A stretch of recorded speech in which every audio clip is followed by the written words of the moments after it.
Welcome to Backpacker Radio, presented by The Trek, brought to you by Sawyer Products. I'm your co-host, Zach Badger Davis. Sitting to my right is... Hi, I'm Juliana Chauncey, a.k.a. Chaunce. We got an action-packed show for you here today. Let's start with some reminders. Chauncey, you want to take the first one? Sure. Are the reminders the bullet points, or are the reminders like the... No, we're improving these, okay, but it's cool. the stuff that we just talked about. I thought so. We are going to PCT Days. This is going to be in August. If you know, you know. We are not going to have a booth. This is something we are testing out for funsies. But we got an Airbnb that is super close, so we're going to be conducting interviews out of that. So if you are going to PCT Days, we are there for the fun times and the hangs, just not going to have a booth. And if you know anyone who's going to be hiking through or attending who you think would make a great guest, we highly prioritize in-person guests. So if this is someone who maybe doesn't come to Denver often, but they will be at PCT Days, now's your chance to get them on. We are willing to hunt down anyone who seems like a good fit. Just hit us up and let us know. Yes, and don't be bashful about pumping your own tires here. Mm-hmm. No harm in applying. If you've got a fun story, we want to hear it. So you've got the submit a guest form through the link in the show notes and at backpackerradio.com. Also, if you guys want to support the podcast, we have a Patreon page that allows you to do so. We're also doing some fun bonus content from Trail Days. We did a drinking game. Yeah, this was a quick video, but we played one of those song games. It was Black Betty? Roxanne. Was it Black Betty or Roxanne? I think it was Roxanne. It was Roxanne. Yeah. Both work. We did Roxanne as a drinking game, which is fun. And we've been doing bonus episodes with guests, which has been really nice. I think the last one that went out was for Double Magic. Yep. And it provided a lot of added insights into his hikes that made me at least a little more at ease with the risks that he takes. Yeah, I think that's an important supplement to the interview because he sounds like a straight up crazy person. And I think there's maybe still a little bit of insanity there, but you definitely get a little bit more peek behind the curtain into some of his planning and decision making in the Patreon episode. Also, we do some fun extras. Let's see, Polly sent, we've been doing just cut togethers of our Triple Crowns throughout Backpacker Radio's history. Mm-hmm. Looks like we've got another MP3 locked and loaded to go for episodes 92 through 105. So shout out to Polly. But yeah, we've got lots of fun bonuses and stuff like that as well. Anything else worth mentioning? No, that's good, right? Yeah.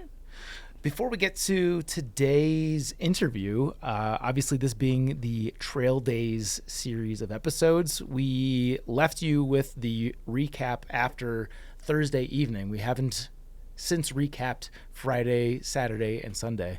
So let's dive in. Yeah. Should we start chronologically? Yeah, sure. Okay. I'm sure we will mess this up. But yes. I think bullet 2 is the first chronologically. Yeah. So... every year, it's been tradition for finding tables and chairs just being the biggest headache of all time.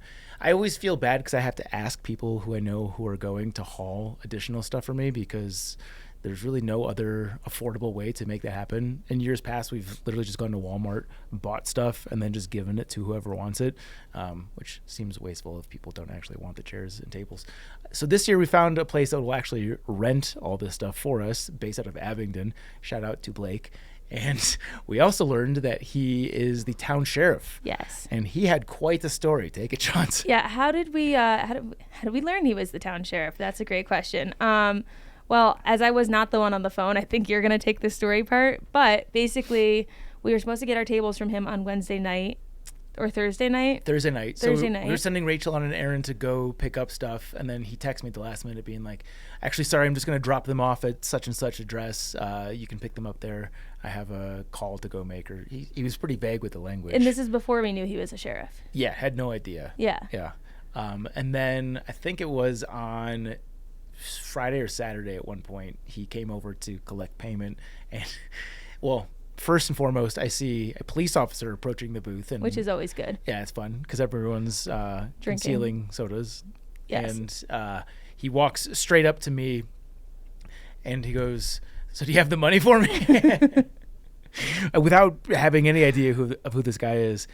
He said his name, but I was so put off, or I should say shocked by the fact that a police officer was approaching. I'm pretty sure he said, "Hey, this is Blake. Do you have my money?" I missed the first part. And he proceeded to tell us the most insane story for why he was unable to actually be there for the pickup of the tables and chairs. Yeah, so apparently he got a call, which we knew. We knew he got a call. We just didn't know the context of he was a sheriff. And someone had been driving around town with a dead person in the backseat of their car, going to different stores trying to find materials to then hide the body. And like the most lame attempt ways of doing this. This is what clearly wasn't like a Breaking Bad situation where you're working with like a high school genius. This was a guy who was buying paper towel and like garden cleaning supplies. And so apparently there was something very suspicious about this fellow, and they eventually tracked him down. And I don't know, probably should we say, I already said his name, but I'm wondering if we should have blanked that out. People can look it up. You guys forget the name. But we asked him, I was asking him, I was like, well, how did you know there was a dead body? Like, was it hidden in the trunk? Was it like under blankets in the back seat? And he was like, no, they literally were like sitting straight up in the back seat buckled in. So people could see him in the window of the car. So it was like an easy call to make. Yeah. Very much Weekend at Bernie's, but apparently the body had been in the car long enough that it was rotting. And he said it was the most disgusting smell that he's ever come in contact with. Yeah, so an insane story. We were obviously like, well, that's a really good reason to have missed the drop-off time. Yeah. So thank you to the guy who rented us tables for dealing with that very dead body. Yeah. Let's go to the first organized event that we did at the Trek booth, which I think this is maybe the best thing that we've ever done. Yes, and this we have to get credit to Moose Juice for. Yeah. If you guys remember Moose Juice's episode, here's another plug for the Patreon. We have a video on it of him doing a shoey, which is drinking a beer, out of my Ultra shoes that I summited Katahdin in and then hiked a bunch of other stuff in. These shoes have like nearly 1,000 miles on them. I wore them from New York to Katahdin, and then I wore them on 75 miles of the Colorado Trail. I think I wore them on the John Muir Trail. I don't really buy new shoes. I should. I don't know. It's always a thing that I don't want to spend money on. So these shoes have seen a lot of shit, and I keep them in the back seat of my car under the seat in case like I ever forget I need sneakers and I just want a pair. So what also lives under the back seat of my car with the sneakers is a lot of dog fur. This is a long-winded answer. Anyway, he did a disgusting shoey out of my dog fur used Ultras, and I almost vomited. And some time had passed, and he had sent me a video on Instagram of him eating a stick of butter as like you thought that was gross. Honestly, I don't even remember the message because I started watching it and it was like as if I had received a dick pic. Like I was so repulsed, I like shut it off and threw the phone. I was like, what did I just watch? Yeah. And so we decided, hey, that sounds perfect for hikers. Yeah. Let's do that at Trail Days. And I guess you'll probably have to give this part of the story because I wasn't there for the interaction, so maybe I'm paraphrasing. But sure. We got enough sticks for 12 people to eat a stick. And somebody came to the booth. Well, it was something to the effect of like, what, only one stick? Yeah, it was. So the first person to sign up had asked me how fast they had to do it in. How much time did they have? And I was like, it's not like do it within a set amount of time. It's just be faster than everybody else. Be faster than everyone else. Yeah, and he was like, oh, well, that's easy. And I was like, is it? And he was like, yeah, just one stick. I think he thought he had to eat a quantity or something strange. He thought there was some stipulation. And I was like, no, it's just one stick. He was like, okay. And then the person next to him was like, hell, I'll sign up too. And then my gears start turning and I'm like, is that not enough? Is this like, was one stick too little? So we went out and we bought another 12 packs of butter. Doubled it up. Yeah. And we didn't tell him until it was time to go. So the guy that had said that had a look of regret on his face. Holy shit. Guess how many calories are in a stick of butter? How many? 810. So they got basically a day's worth of calories in the two sticks. Yeah, but that's like, I feel like there's some McDonald's meals that are like 1,600. Like a meal at Chili's is 1,600. Like a Chipotle burrito, 1,600. Yeah. It's not so that it's not much. that shocking. But to do it in a food form that is all fat as fast as possible is finely disgusting. Yeah, and no one puked. Yeah. No one puked. But a lot of people stopped short. I mean, I guess that makes sense. Everyone stopped as soon as our 2 winners finished. Yeah. There's no incentive to finish unless you actually like eating butter. But the fun note that I'd like to add here is that the person who was calling into question us just putting 1 stick of butter in front of them was the person that ate 1 stick the fastest. Yeah. And they didn't end up winning. They couldn't get the second one down fast enough. So they shot themselves in the foot with that one. But I highly encourage you to go to Backpacker Radio's Instagram and watch the video recap of the butter eating. It is hilarious. And yeah, this was my personal highlight. To say it's the best event that we've ever done might be True. a little bit hyperbolic. Certainly the best event of the weekend for my estimation. Oh, hands down. And we will be doing it again for sure. Yeah. The other pro about looking at the Instagram is the comments are so funny. Yeah. One girl, Katie Miles Sky, wrote, "The registered dietitian in me is appalled. ... The former eating disorder in me is appalled. ... The thru-hiker in me is ... also appalled."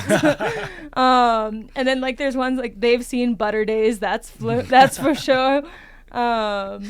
I've seen butter days. These people should be arrested, cardiac arrested.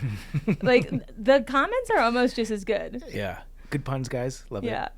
That was a fun one. Chance is right. That's definitely a keeper. Yeah. So thanks, Moose Juice. Yeah. I guess the next thing to talk about here is our after party. You know, stuff that happens behind closed doors, or I guess on open patios. I don't know how much of that we want to reveal, but what are the things that we can share? So we had some industry folks and some of our hiker buddies over to our Airbnb. Guests. Yeah, past guests over to the Airbnb on Friday night, as is tradition. And which parts can we share? I know.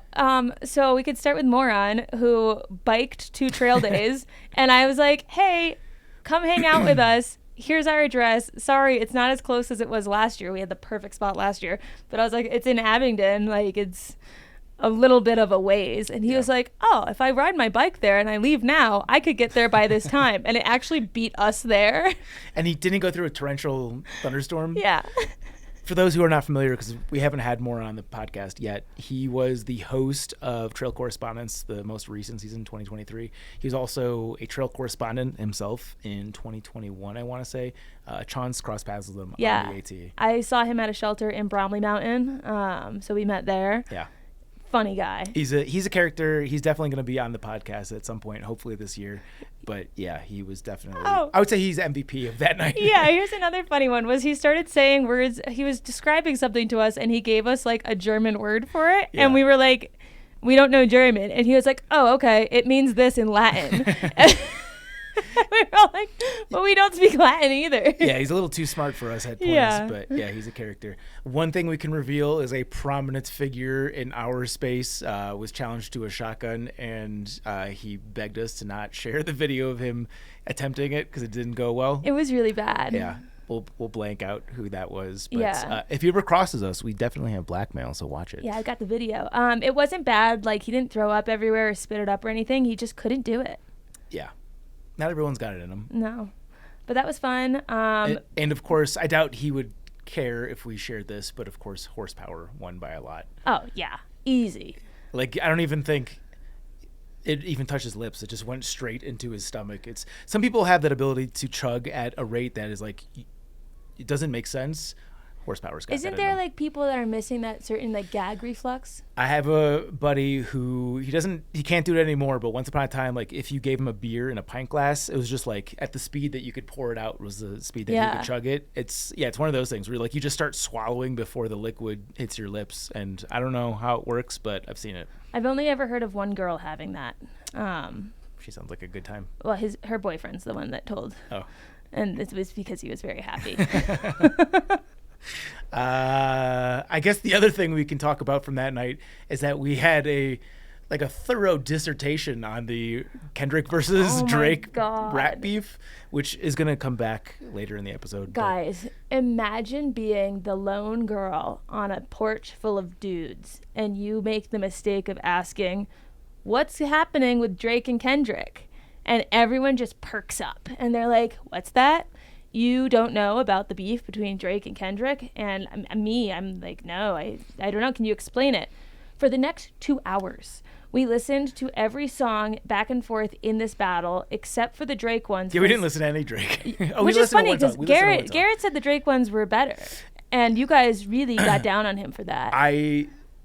Upon further reflection, I think this is more of a popularity contest than a rap battle, because this is just revealing that I think more people like Kendrick than Drake. We listened to every song, and then we had to listen in silence, because if someone spoke during it, we had to start the song over so you could get the full effect. And then after the song was done, we'd pause it, and all the boys would take turns breaking down the significance of all the disses in the song and like complimenting each other's takes. And then when that was done, we'd start the next song. 2 hours. It was like 2 a.m. by the time we were done. And I'm sitting there like, I just asked a simple question. Yeah. That was definitely the late night. I was struggling the next day just because of the lack of sleep. But yeah, one member of the party kept saying, I have the talking stick. I have the talking stick. Because he just kept wanting to relay his part. That was fun. That was a really good time. Next thing we've got is, so we did the watermelon smash, which was a little bit of, I don't want to say a letdown, but we learned something. Anticlimactic. Yeah. So here's the thing is, one thing we didn't take into account is how much more people want to participate when you've got killer prizes on the line. Like all of these contests we did, even hot dog eating last year, I was fighting people to sign up. I was like almost hazing people to sign up. And this year we put Gossamer Gear packs as prizes for nearly everything. And we had tents as prizes for one of the upcoming things we'll talk about.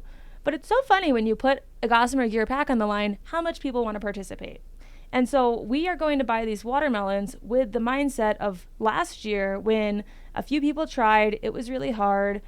They kept walking past. No one really wanted to try. You know, there wasn't much encouragement. And I'm like begging people again, hey, try to smash this watermelon. You've got big thighs.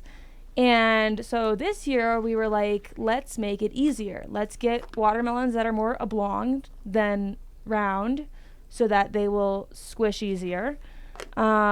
Let's get the ones that are bigger rather than smaller so there's more juice on the inside. Like we're kind of trying to compensate to make sure that they smash. I also think us leaving them outside through couple days of rain took its toll on them. So these were like ready to be obliterated. Right. So we start this contest and people are coming up to us being like, how much time does each person get? And I'm saying, you know, as much as they need before they give up. Because that's always how it's been. I tried it last year. I couldn't get it. I couldn't get it either. Well, first guy sits down, takes the watermelon, puts it in his thighs, smashes. Yeah. And we're like, oh, here's a backpack. And this is bad. And so then we started doing 30-second timers. The whole event lasted less than 10 minutes. Yeah. It was very fast. Everyone that wanted to go, it was like a piñata, right? You go to a party, there's a piñata, you get in line, you're really excited. The fifth guy to swing breaks the piñata, you're 30 back in the line, you never even get a turn. It was like that. So lessons were learned. We are going to get stronger, thicker, rounder melons in the future. We're just going to paint bowling balls in the color of a watermelon next year because that was embarrassing. Yeah, so firmer melons is the learning lesson of the weekend, but congrats to the winners on getting the easiest prize in your life. We also did the pitch a tent competition, which the Gossamer Gear fellows felt very strongly about. They added some rules at the last minute there, which I thought definitely enhanced the game. It was a good call by them. So we were just going to do who could pitch tents the fastest, and I think it was Josh suggested or demanded that we do a little bit of the dizzy bat situation. Yep, we did trekking pole dizzy bat to start, which was hilarious. They had to spin around it 10 times and then run across the open space and pound Josh on the fist and then go back and pitch the tent. And as you'll see from the video on our Instagram, a lot of people are like eating shit trying to pound him. Someone One guy ran directly into you. Yeah. It didn't feel good. But Jersey was really funny in this. I think this was Jersey's moment to shine because he was critiquing the hell out of these tents with his mustache and those sunglasses. It was just so funny. He was like knocking points from children. He was giving points when it started raining. It was just like, it was really fun. And we ended up having them take down the tents too because we realized if we only have them set them up, then it's probably going to be us that has to take them down and reset it every time. Yeah. So that was a good one. I would do that one again. Yeah, we'll definitely bring that back. Yeah. The next note is that the weather sucked. Dude, the weather was awful. This was the worst. I've been to between 8 and 10 trail days now. So I'd probably 8. And this was easily the worst weather yet. Yeah. And I think you could tell in like the amount of people that showed or rather did not show. It was a very mellow crowd, which was shocking. I also wonder if some people were just spending more time in their tents or inside in town. But yeah, it was a bit slower this year for sure. But yeah, it was always raining, and it got to the point where the inside of our booth became a puddle. Like you'd step down and water would push up, and the booth has a tent top over it, so that shouldn't happen. But there was enough water outside and around us that it just started like seeping through all of the ground everywhere, and it was almost unenjoyable, dare I say. The rain, it definitely rained on our parade. Still had fun, but yeah, it was raining a lot more than it wasn't, and it certainly was true during our hiking as well. Yeah, traditionally you see rain every year at trail days, every day at trail days, I feel like, but it's usually like nice weather, isolated thunderstorm, nice weather. It was just raining the entire time. Yeah. And then a callback to the after party we had was we got pizzas from a place. I'll look it up.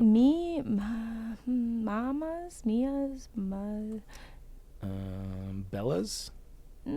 No, start with an M. Milano's Italian cuisine. You sure? Yeah. We also learned that there's a lot of food. Bella's? No. I only see Bella's and Milano's. Can you find Mamma Mia's. Mamma Mia's. Okay. I said Mamas and Mia's. Apparently there's a lot of food in Abingdon. Yeah, so we got pizza from Mamma Mia's. If you are a Abingdon, Damascus local, you probably already know about them, but if you're not, it was great pizza. So we get this for the after party, and I go in, and I'm just like fresh back from Italy. I walk into this Italian restaurant, and I'm all of a sudden in love. Like at the counter, the owner guy's there. He's talking to me like he's known me for 70 years. There's a giant poster of The Godfather behind him on the wall, and it just says complaints department. Like, it is the funniest place. And he was like telling me, I told him, I was like, oh, I've heard you have the best pizza in town. He's like, who told you that? And I was like, my friends.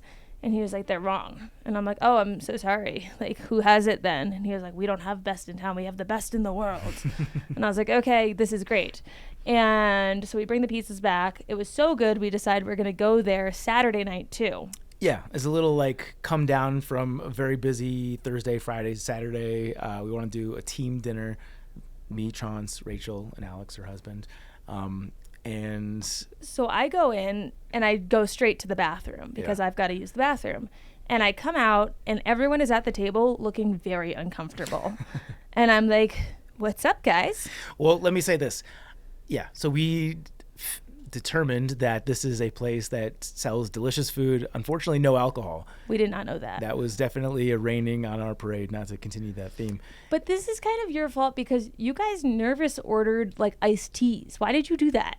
I think I ordered before I knew. No, what happened was I didn't think that we were going to leave because of that. I thought we were just going to suffer through a dinner without booze. But I also had the sneaking suspicion that if anyone was going to lead the charge on leaving the restaurant that didn't serve alcohol, it was going to be you. I think you kind of put that on my plate. Everyone looked at me with desperation, like a puppy in a shelter waiting to get adopted. You were never even on the fence about it. You're like, no, fuck that. We're getting out of here. Well, I was just like, why are we acting all nervous about this? Yeah. They're not going to be offended. They were a little bit. I mean, maybe they were. But yeah, we paid $20 for a Diet Coke and an iced tea. And yeah, they were probably thrilled. Yeah. Well, it was funny because I told the waitress, because we were like, should we just leave a 20 on the table and leave? And I was like, let's just tell the waitress why we're leaving, so it's not like she thinks a bunch of million scenarios. So the waitress comes up and I'm like, hey, not to be weird, we just thought that there was alcohol here. There's not, so we're probably gonna leave. I just don't want you to think it's anything weird. Here's a 20. And she's like, yeah, that's totally fine. So we are thinking, okay, off the hook. And we get up, and that owner guy, the really sweet one that knew me for 70 years, comes up to the table as this is happening. And he's like, what's wrong? And then we're all just like, oh no.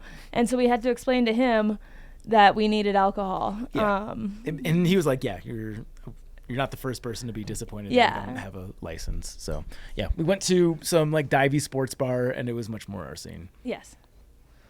You know what else? We can talk about the odds from that dinner. I was just about to bring that up. Yeah. You lost odds? Me, and Alex got into a game of odds so we both got a taster of beer, like a 3-ounce pour of 4 different beers. And we started off 1 in 5 odds, and then no one got it 1 in 4. And we kept going down until it was basically sudden death. Alex lost, so he had to chug each of his 4 tasters, and then in solidarity, I also did the same. Yeah, I liked the commentary you gave between each because you were commenting on the taste. Yeah, I will say piss. One of the beers was good, but they were not. The rest of them were not. Yeah, so that was fun. And then we didn't do anything that night. No. We got home and we were like, how about we all do nothing? It was 9:30 and we were in bed. Yeah, it was funny because Rachel and Alex came in to like use the amenities, I guess. And me and Zach were already, like, this is like 5 minutes after we got out of the restaurant and into the car. We get home. Me and Zach walk in the door, immediately part ways, go into our rooms, close our doors. Yeah. And yeah, it was the fastest we've ever, I think, gone to bed. I was looking forward to a good night of sleep, but I chugged a Red Bull at like 4 p.m. and that ruined my whole night. You know, I didn't have a single Red Bull all weekend for how much I wanted them and how many we got. You were talking them up. I just like forgot. Got too busy. I forgot. Yeah. I guess the last thing to talk about is, so we had a late flight, got to the airport several hours early. And what do you do to pass time at the airport? But, drink. Yeah, of course. And our gate keeps getting pushed around. We get delayed an extra 2 hours. So we have a lot of time to kill. We finally find a bar across from our gate. Which is the same bar. We went to that one too. We went to the same bar that we got drunk at last year when they kept moving our flight, and then we made all the money off of them moving our flight so much. When we got rich from American Airlines because they bumped us. They moved us from that gate, and then we found a bar across from our new gate. Chauncey and I got a couple of drinks there, and then like I kept nervously going over to the gate, and Chauncey's like, "No, it's fine, it's totally fine." And then like finally, I'm like, "Chauncey, we have to go right now. I think boarding is about to close." I think we had a conversation where I was like, "What are the odds?" And you said yes, and I was like, "All right, we're getting another round." Like that was the conversation. What are the odds? Yes. Yeah, we were looking forward to taking a day off drinking. Yeah, so we got reprimanded at the gate because we almost missed the flight. Yeah, she's like, "Where have you been?" And we're like too drunk to talk. Yeah. So I think that's the full recap from our Trail Days trip. Yeah. So if you didn't go to Trail Days, the weather sucked. You didn't miss anything. Just keep telling yourself that. And you can tell people these stories and pretend that you went if you need to. Yeah. But looking forward to more good times at PCT Trail Days. And we'll have Rachel there and Alex as well. Yep. Okay. That's a lot of pre-interview chatter. Let's just get right to our chat with Taylor Nahamsha Hiker. We are joined by our guest, Taylor the Nahamsha Hiker. Did I say that correctly? Nahamsha. Yeah. It's the name of the state, but just with the accent. Ah, okay. I'll never forget that. Who is a thru-hiker, peak bagger, and YouTuber with more than 50,000 subscribers. In addition to hiking the AT in 2021 and 2023, Taylor has hiked all 48 of New Hampshire's 4,000 footers, redlined the Belknap Range, and completed the Monadnock. Son of P, yeah. Okay. Thank you. Greenway Trail twice. Well, Taylor, thank you so much for joining us here on Backpacker Radio. Thanks for having me. Let's start off with the obvious question. How far along in the pregnancy are you right now? 35 weeks. 35 weeks. Yeah. So literally like any moment. Yeah. I on my way here, I Googled what the chances are of going into labor at 35 weeks. And? 8%. Okay. Wow. So I think we're in the clear. That would be a Backpacker Radio first. Yeah. Rachel, you'll have to pull up on ChatGPT how to deliver. I should have given you my mom's phone number. Yeah. What is the percentage at 36 weeks? I don't know. Okay. We'll see. Yeah. Chauncey's 40 is the... Yeah, thank you for knowing the inside of my brain. Yeah, so I'm 8 months, Yeah. 35 weeks. Yep. Wow. Well, congrats. Yeah. Thank you. Is it public, the gender of the baby? I don't even know the gender. Okay, keeping Yeah. a secret. Yeah. What was the decision behind that? Just like a surprise? I guess. I don't know. I thought it would be cool to wait. And then my husband was like, oh, yeah, totally. We should totally wait. And then I think it would be fun in the delivery room for him to be like, it's a boy or girl. Yeah. And I don't know. Someone told me it would make labor go by easier because you get that, I don't know, information after. And I don't know. Do you have a bunch of hiker-themed names? I imagine you've got a list. I did. Yeah. I had a whole list of hiker-themed names. Yeah. Like what? I'm not going to share. Oh, fair. Can you give us any names that you won't use that you were close to? Okay, so I loved the name Scout. Oh. So I think I'm just going to like assign that to my kid as a trail name and just call it Scout. Yeah. But Yeah. That's fun. Yeah. Do you think, because this is released on June 17th, is that past 40? That is almost my due date. I think my due date's the 22nd of June. Okay. Yeah. So Imagine. you could play this during your delivery. Yes. Oh my gosh. This is what you want to deliver to, right? Yeah, yeah, like yeah. the sound of our voices. Yeah, while I wait for, Yeah. I don't know, labor or whatever. We'll see. Zach's done this. It's so much to think about. Yeah. Okay. Well, let's talk some non-pregnancy questions. I'm sure they'll come up, obviously. Yeah. But so tell us about moving to New Hampshire Yes. to live more independently during college. Yes. So I studied abroad in college my junior year. I went to Spain, for almost a year. Then when I came home from Spain, I went to live back at college, but couldn't find housing. So my parents had this little ski house in New Hampshire because I went to school outside of Boston at Merrimack College. So I was like, I can't live at college because I don't want to live with someone random, and my friends already had housing. So I was like, I'll just move into the ski house in New Hampshire and work at the ski mountain and commute 2 days a week to college. It was like an hour and a half commute, so it wasn't bad. And then I just got hooked on New Hampshire and I started hiking and I just never left. I was only going to live there for 4 months, and that was, I think, almost 10 years ago. Wow. When you just said New Hampshire like that, is that what Nahamsha comes from? Yeah. Yes. I thought this was like a play on Namaste or something. Yeah, a lot of people think that. But no, it's just New Hampshire, just total Boston accent. Yeah. That's funny. So does that mean that you started backpacking in the Whites? Or Yes. hiking in the Whites, I should Yeah, say? my first hike was by myself, and I think it was a 4,000 footer. So This is fun. I didn't know anything, different. Yeah. My mom owned a little gift shop in New Hampshire, and she still does. And she had some books in there. So I was working at her shop one day, opened the book, and it was about the New Hampshire 4,000 footers. So then I just Googled what the easiest one was and then went and just hiked it. Yeah. And then I hiked another one the next day.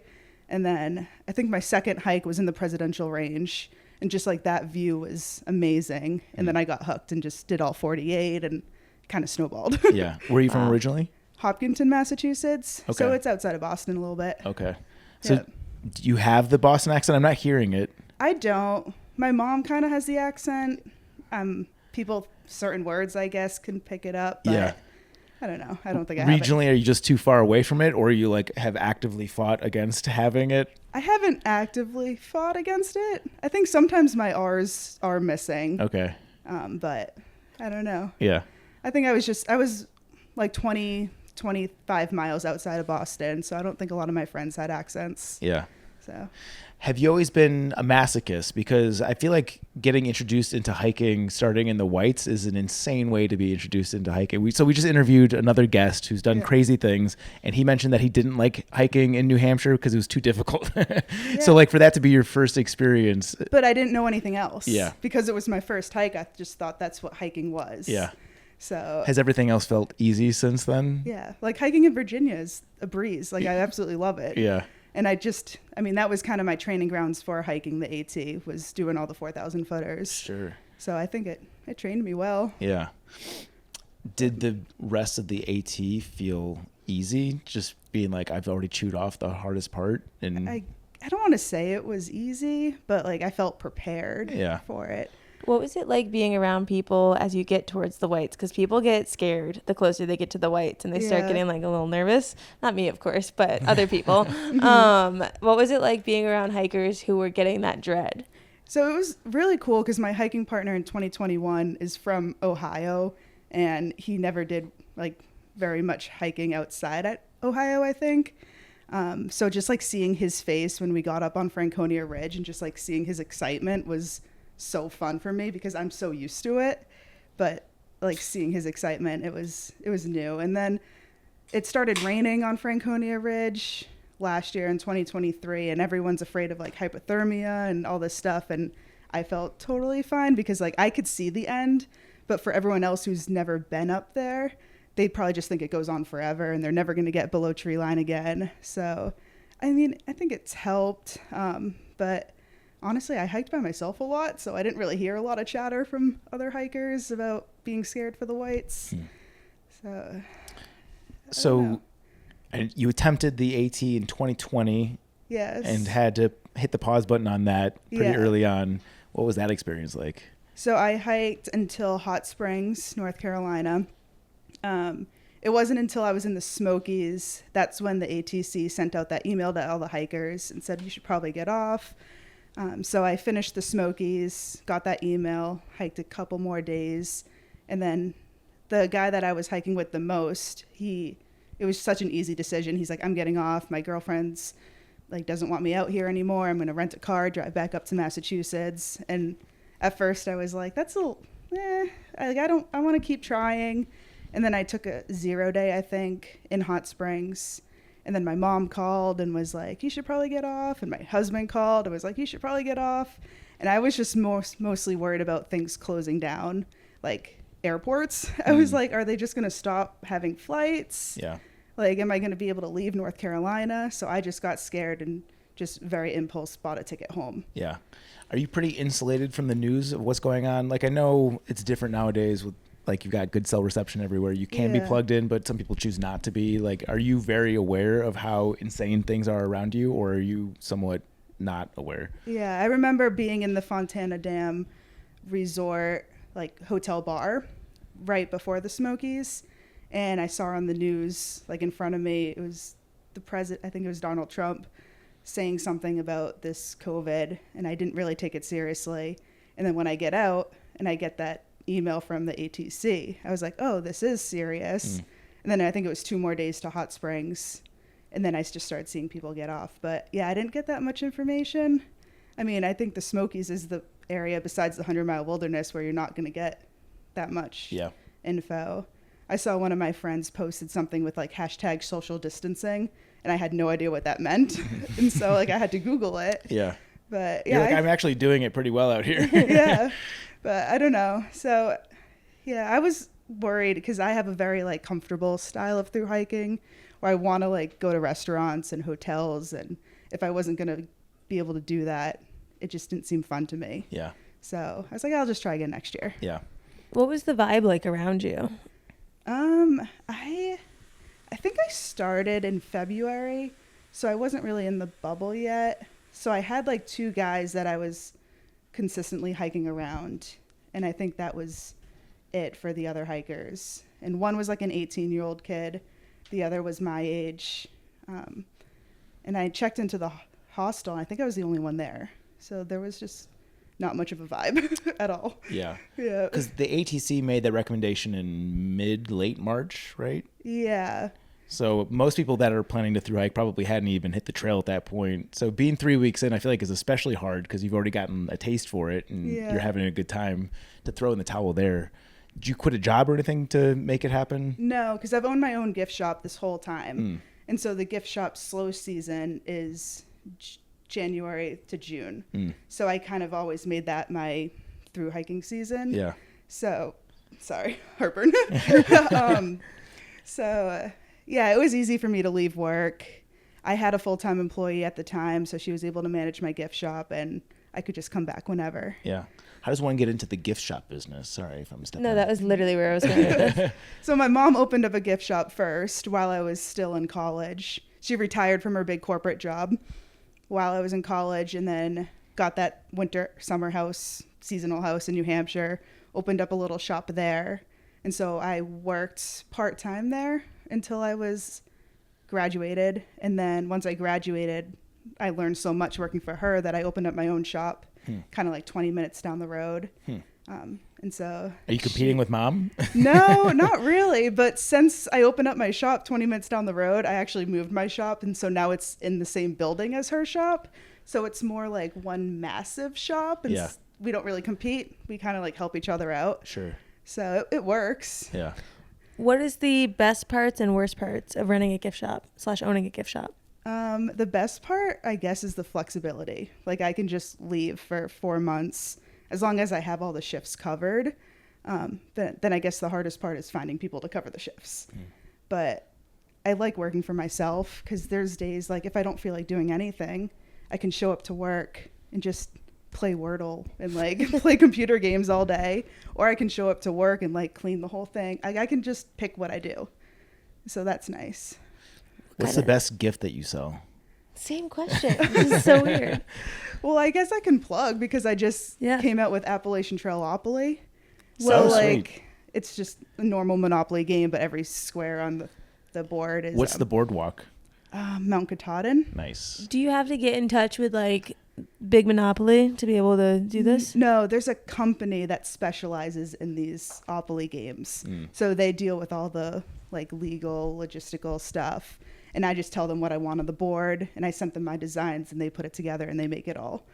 So I think there's very specific things that they do, like the go space can't say go, and there can't be railroads on it, and like the colors are different, but they deal with all that. What's the cheapest property? I think it's Amicalola. Okay, so are you going chronologically? I think I mostly did south to north, but then I tried to like group things together. Like, I think there's 3 state parks are all kind of a cluster. And then, I don't know, like 3, like Mount Greylock, Mount Killington, just like the New England mountains are a little cluster of it. But it was fun I don't know. What's the AT version of jail? The shelter.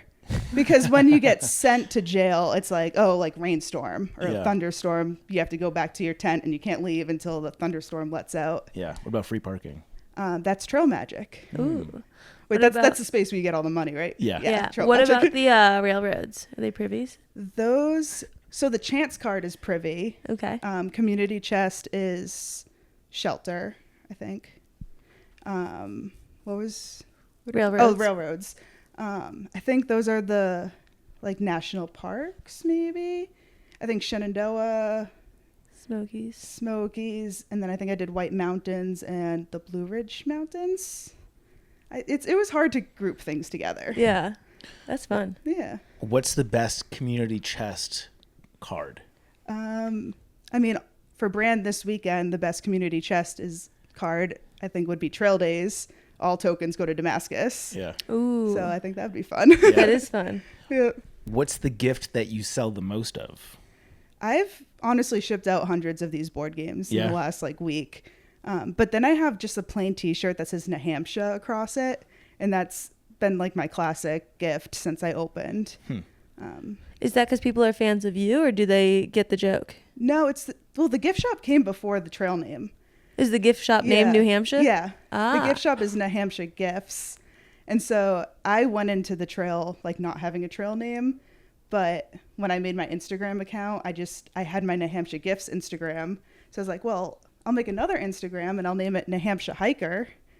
Because I don't know, I didn't know what else to do. Everyone's like Taylor on the trail or Taylor hikes. And I wanted something a little original. So I'm like Nahamsha Hiker. And then people just started calling me Nahamsha. So it kind of helped business because not only are local Boston people and New Hampshire people buying the shirt, but now hikers are buying it, which is cool. Yeah. Do you get people coming to the gift shop just wanting to meet you? Yeah. Yeah. It happens. It's fizzled out a little bit, but I had a hiker meetup event at my store once last summer, and it went really well. Yeah. Then we did a little group hike after. That's cool. So, How many people? Well, the group hike was maybe like a dozen. It rained, so I'm sure people canceled. Yeah. But all day, people were coming to the meetup, maybe like 100. Yeah. Yeah. When you started in 2020, did you start YouTubing it?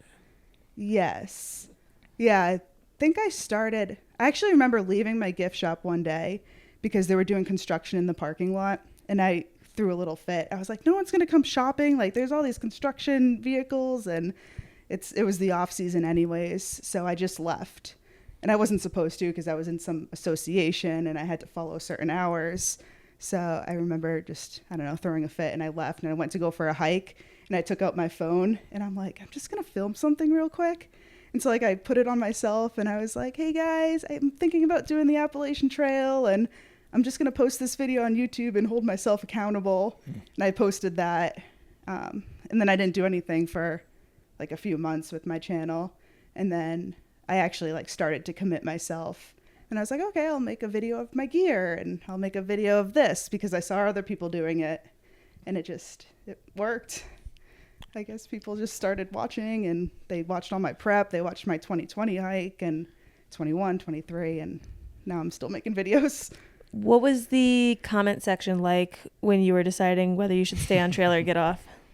Oh gosh, that feels like so long ago.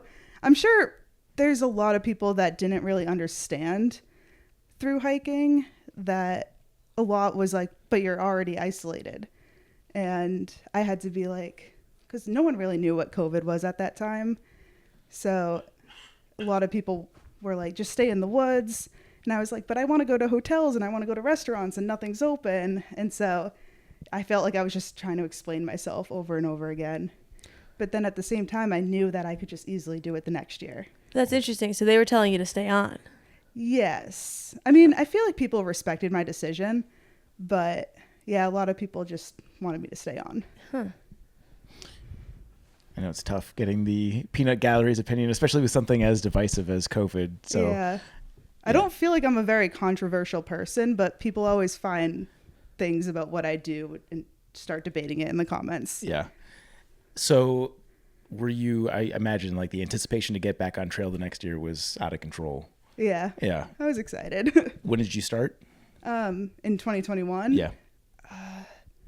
February 22nd. I actually went straight from my honeymoon to Georgia. So we flew from Hawaii to Atlanta. Yeah. Is your husband not a backpacker? Not at all. Yeah, but he's supportive of you doing it. Yes. Yeah. And I feel so bad when I say this, but me through hiking was actually his idea. Huh. And sometimes when I say that, people think that he's trying to get rid of me.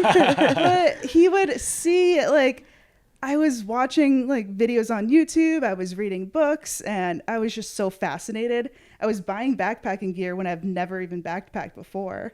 And I remember I'm like sitting in a chair and he like looked over my shoulder when I probably had like Darwin on my phone.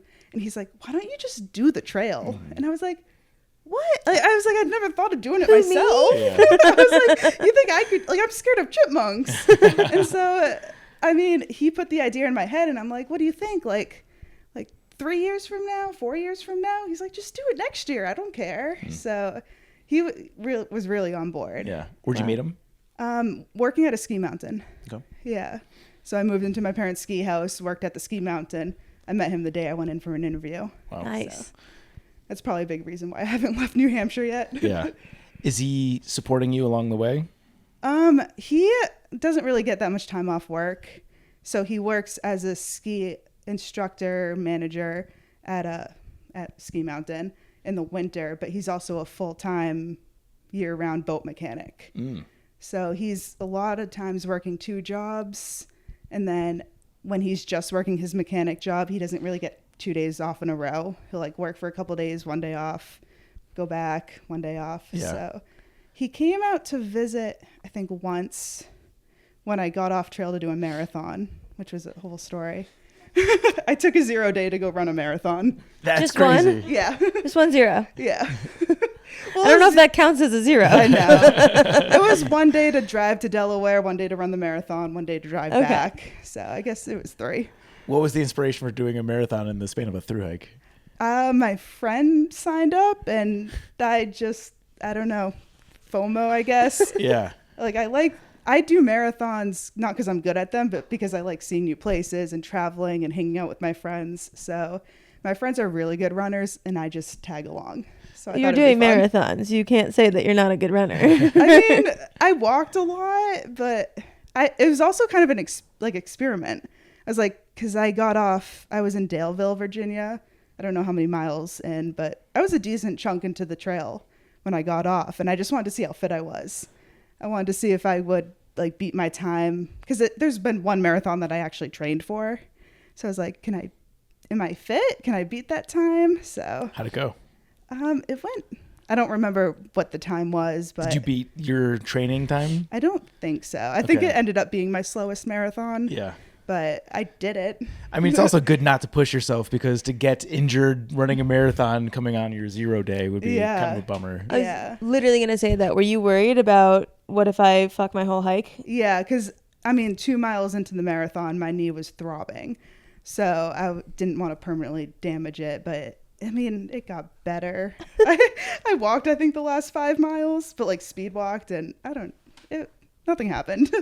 Yeah, I feel like I get like wobbly. And we were making fun of ourselves this morning because we left our tent after just doing a day hike essentially, and we had wobbly legs. And to go from hiking from Springer to Daleville and then go do a marathon, what is it like on your legs and mentally to start trying to get into that rhythm? Oh, I think I was really frustrated when I got off the marathon, got back on trail, and like the next 3 days I couldn't reach 20 miles. And like, I know it's ridiculous. Like, I just ran a marathon. Of course, I'm not going to come back to trail and hike 20 miles. But just like, I don't know, it was a mental thing. Because I was like, I've been hiking 20-mile days this whole time. And now I can't do it. Am I ever going to get back up to 20-mile days? And so it was 3 days of just me being like totally defeated. And then I got my trail legs back. Like, I feel like I had to re-get my trail legs. Yeah. Were you trying to keep up with like your trail family or anything like that? Because if I'm running a marathon and I'm not in the middle of a thru hike, I would think to take a 0 after that to like hit the trail pretty much the next opportunity. Seems like, is there something inspiring that?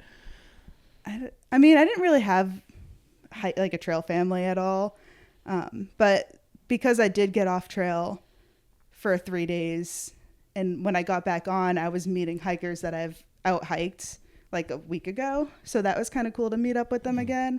And then I got a little group going by group, like 2 people that I hiked with for the next 3 days. Because I typically just kept out hiking. Like, I would make a friend, like find a trail family, hike with them for a couple of days, and then out hike them. And then I was like trampoline hopping. So I kept finding new friends to hang out with. So when I got off for 3 days, I was like meeting everyone again, and that was cool for a little bit. Yeah. You had mentioned when you got towards New Hampshire that you were hiking a lot by yourself, and you mentioned around here you were hiking a lot by yourself. Would you attribute that, like you're saying now, more towards a faster pace than to being someone who prefers hiking solo? Yeah, I think I like hiking fast and by myself. Okay, you like both. Yeah, and I don't like making decisions with other people. Like, I don't like having to be like, so how many miles are we gonna do today? I just like, I'm not gonna be able to stop burping. That's fine. Okay. I can rouse out a few myself if you want some company. Yeah.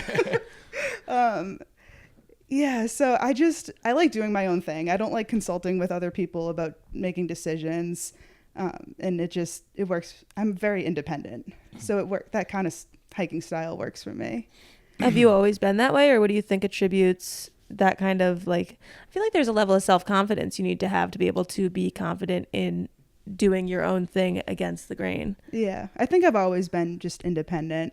And I've always been the type of person that, like, I just want to do things, and I don't want the fact, like, I can't find other people to do things with me hold me back.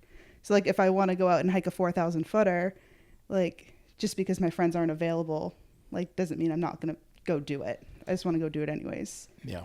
Do you have advice for someone who struggles to be that way, that wants to be more true to their self? Yeah, I think it just helped that I started by myself. So I don't know if I have any good advice because I didn't know any better. Like, my first hike was by myself. My first backpacking trip was by myself. And I don't think it was until I started getting comments from people. It was like, oh, I would never backpack by myself. And I remember being like, why? Like, it's fine. And I don't know. I don't think I went into hiking and backpacking with that fear. And like, even like solo backpacking as a woman, like, I didn't know that was dangerous until someone told me it was dangerous. And then I don't like. Was it a girl or a guy who told you it was dangerous? It's probably everyone. So I don't know. I think it's just the way I think and the way, like, my brain works. Like, I just go for it. And I always think that it's going to work out. Yeah. Maybe it's a little naive, but. You mentioned getting comments from people about the safety of your hike. At what point do you feel like you crossed the threshold at a certain point where, like, you were getting big enough where you're starting to get the unsolicited comments and people recognizing you on trail? Like, is there a certain area? Did that happen in 21, 23? Of people, like, making comments on my hike? Yeah, or just like where you felt like you crossed a certain threshold of recognition that it was like, oh, I'm more than just like making videos for friends and family. I'm now like, there's people in the sphere that are having commentary on my hike. Yeah. I mean, it's always kind of been there, I think, even from the beginning. I don't know if you know Frozen Outdoor Adventures. He made a video, I think, like about future thru-hikers. I think this was even before my first attempt in 2020. And he was like, these are the hikers that I'm following this year. And I was one of them. So I think that helped get like an audience before I even ever had even been on a backpacking trip. So I think I had these comments and these people following along from the very beginning. Yeah. And I remember putting out my first gear list, and like without backpacking, I had a Sawyer Micro or Squeeze, or like the smaller version of the Sawyer. Mini. Yeah, the Mini. And someone was like, you're never going to thru hike if you don't have the regular Sawyer. Like, and like, I'm like, I don't know, just like all these advice. Yeah. It just like people were sometimes a little dramatic. Sure. Did you swap out from the Mini? I did. Yeah. I couldn't stop thinking about that comment. I'm like, what's wrong with the Mini? I thought you wanted the lighter gear. Yeah. And I didn't know about flow rates and Yeah. so. No, people can be dramatic, not realizing that like you just hiked a mountain crossings and then you get the upgrade for $25 or whatever. Yeah. I mean, sometimes their comments are helpful, but sometimes it's a little too much. Yeah. Yeah. Can you think of other instances where the comments were too much? People, because I hiked all of 2021 with this guy named Cody, and I was engaged at the time, married. I don't know. I've been with my husband for a long time. Yeah. I think we've been together for 8 years, but there's always going to be the comments about like me and Cody are a couple. Sure. So those kind of went a little too far sometimes. Yeah. Like in 2021, someone was like, oh, the reason she's hiking so fast is because she has to get to Mount Katahdin before she gives birth to Cody's baby. Oh, Jesus. And I'm like, there was one, I showed my husband for like a quick clip because he came to visit me in Harper's Ferry once. And I showed him sitting across from me at the table, and someone made a comment about how he wasn't smiling. And someone was like, oh, if Cody was sitting across the table from her, he'd be smiling. And so people would think like I was more into Cody than Chet. And it was just like, I think that's when it crossed the line a little bit. Yeah. Do you stop reading the comments, or how do you handle that? I still read them, but like, Just develop a thick skin? yeah, if I can think of something wise enough to respond, I will. Yeah. But sometimes I just leave them. Does your husband track the comments? No, Yeah. I don't think he's seen a single one of my YouTube videos. Good. Like we just like, it's so separate with us, and Yeah. I like it. Have you tried to coach him into starting like a boat mechanic YouTube page? Yeah, he wants to sit on the side of the lake that we live on and comment on the boats going by and like if they do anything stupid. Because I think he watches YouTube channels Sure. that do that. Yeah. Be like, oh, this stupid person like doesn't know the no wake zone, Yeah. and they have their swim ladder down, and so I feel like there's a niche for everything. Like, Yeah. just be really passionate about a thing, Yeah. and you could do that. yeah. So we just have totally different hobbies. and Yeah. I love it. I gather that your husband's probably not the jealous type if you're hiking with a guy and the No. internet's giving that commentary. Your husband's cool with it. No, before he knew Cody, he was like, he would hear Cody laugh in the background when I talk on the phone. And there was some times where he's like, you can just go and hang out with Cody. And I could tell he was a little sad. But I mean, if my spouse left me for 4 months and I was just home by myself taking care of the dog, like Yeah. I'd be sad too. Sure. So it's natural. Did you have to do things? Sorry, Chance. No, go ahead. You.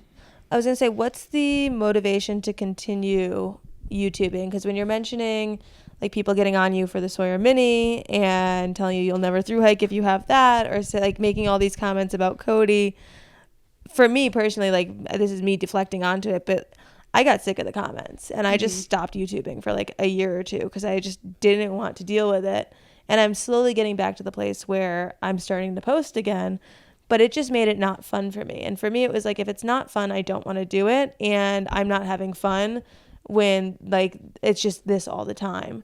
What is your motivation to keep posting amidst stuff like that? Yeah, I think I almost like YouTube, like in editing the videos and making the videos and like telling the story just as much as I like thru hiking.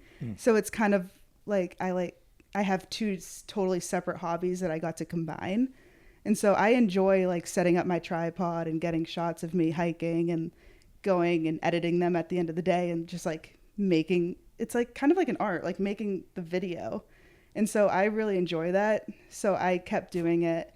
The comments are nice. Like a lot of times people are super supportive, and I try to focus on those. And then I'm also just like such a business person that like I've been able to monetize YouTube and get sponsors and do all that. And it did help with my gift shop. It's like the more people that watch my videos, people are visiting my gift shop. And so it's almost like it's fun, but it's almost like a business thing for me too. Yeah. So like I can make an income from YouTube and my shop and hiking, and everything just kind of intertwines. It's funny because when you were explaining making the Instagram, Nahamsha, I got to remember that in my head, Nahamsha hikes or hiker compared to Nahamsha gifts, like that wasn't a thought in your head, but now it's come full circle kind of, right? Where one feeds the other. Like I thought it would help a little bit. I was like, if I have this YouTube channel and Instagram and name it Nahamsha, maybe people will see that and they'll want to come to my shop. And I thought I would maybe sell like an extra 2 shirts. But yeah, it was a lot better than what I thought it would be. That rocks. Yeah. Have you thought about the business angle post-child? Like, I imagine thru-hiking's probably not in the cards, or maybe it is. I don't know. People make it happen. I don't know yet. Like, I have contracts lined up with sponsors until June, like literally until the day I give birth. And then I don't have anything set up after. So I could take like a maternity leave. Like, I always wanted to hike the Shenandoah section of the AT this fall. And so I could take, my husband won't be able to get the work off, but my mom can. So I was like, me, my mom, and my baby can drive down to the Shenandoahs, and I could maybe hike with the baby, or my mom can stay in the hotel and I can thru-hike for the week. And so I want to still get out there. But yeah, I have no idea what it'll look like. Yeah. I don't want to be like a family vlogger, and I'm not totally keen on like having my kids on my YouTube channel, just because like I see what they write about my husband and I just want to protect them. Yeah. So we'll see. I understand that. Yeah. Did you have any particular media training prior to starting the YouTube channel? No, I think I just went for it. I mean, my brother is actually a big YouTuber, so I kind of looked up to him. He has some like woodworking YouTube channel named Casual Builds, and he got like, I don't know, he has videos with millions and millions of views. Do you guys get competitive about who has more subscribers? It was funny because in 2020, I remember he had his second kid while I was on trail, and I vlogged. I was in the Smoky Mountains and I vlogged. Oh, did you pull it up? Yeah. How many subscribers does he have? 69. 20. Oh, yeah, 69. Yeah, so he's doing better than me, and he has this like cutting board video that just went totally viral. Yeah, 1.7 mil. Yeah. Yeah, so he's doing. Is he going to teach me how to make a cutting board? Maybe. I probably have to learn how to woodwork before I get to that point, but sorry. But his level of production was like so high. And so he's 6 years older than me, and I think growing up, like I went to the same college as him, and I think I kind of followed in his footsteps a little bit. So I don't know, I thought him being a YouTuber was cool. Yeah. But I was saying I was in the Smoky Mountains and he just had his second kid, and I remember like talking to my camera or talking to the vlog and be like, guys, can you help my brother get to 1,000 subscribers or something, and comment on his last video and say like, congrats on your kid. And so, yeah, I helped him. I guess, I don't know if I helped him or it was his videos, but I think I helped him with his first 1,000, and then he just kind of skyrocketed after that. That's cool. Yeah. What did your tech look like in 21, and how does that compare to now? Like the vlogging supplies? Yeah. I've always just used my phone. Okay. Yeah. So I've been using my phone to record all the videos, and just a little tripod, little battery bank, and that was it. Just kept it super simple. That is a simple setup. What do you edit on, or software? It's just an app called Power Director on my phone. And then when I go home to edit, I think like Adobe. What are the perks of Power Director? Because I haven't heard of that one.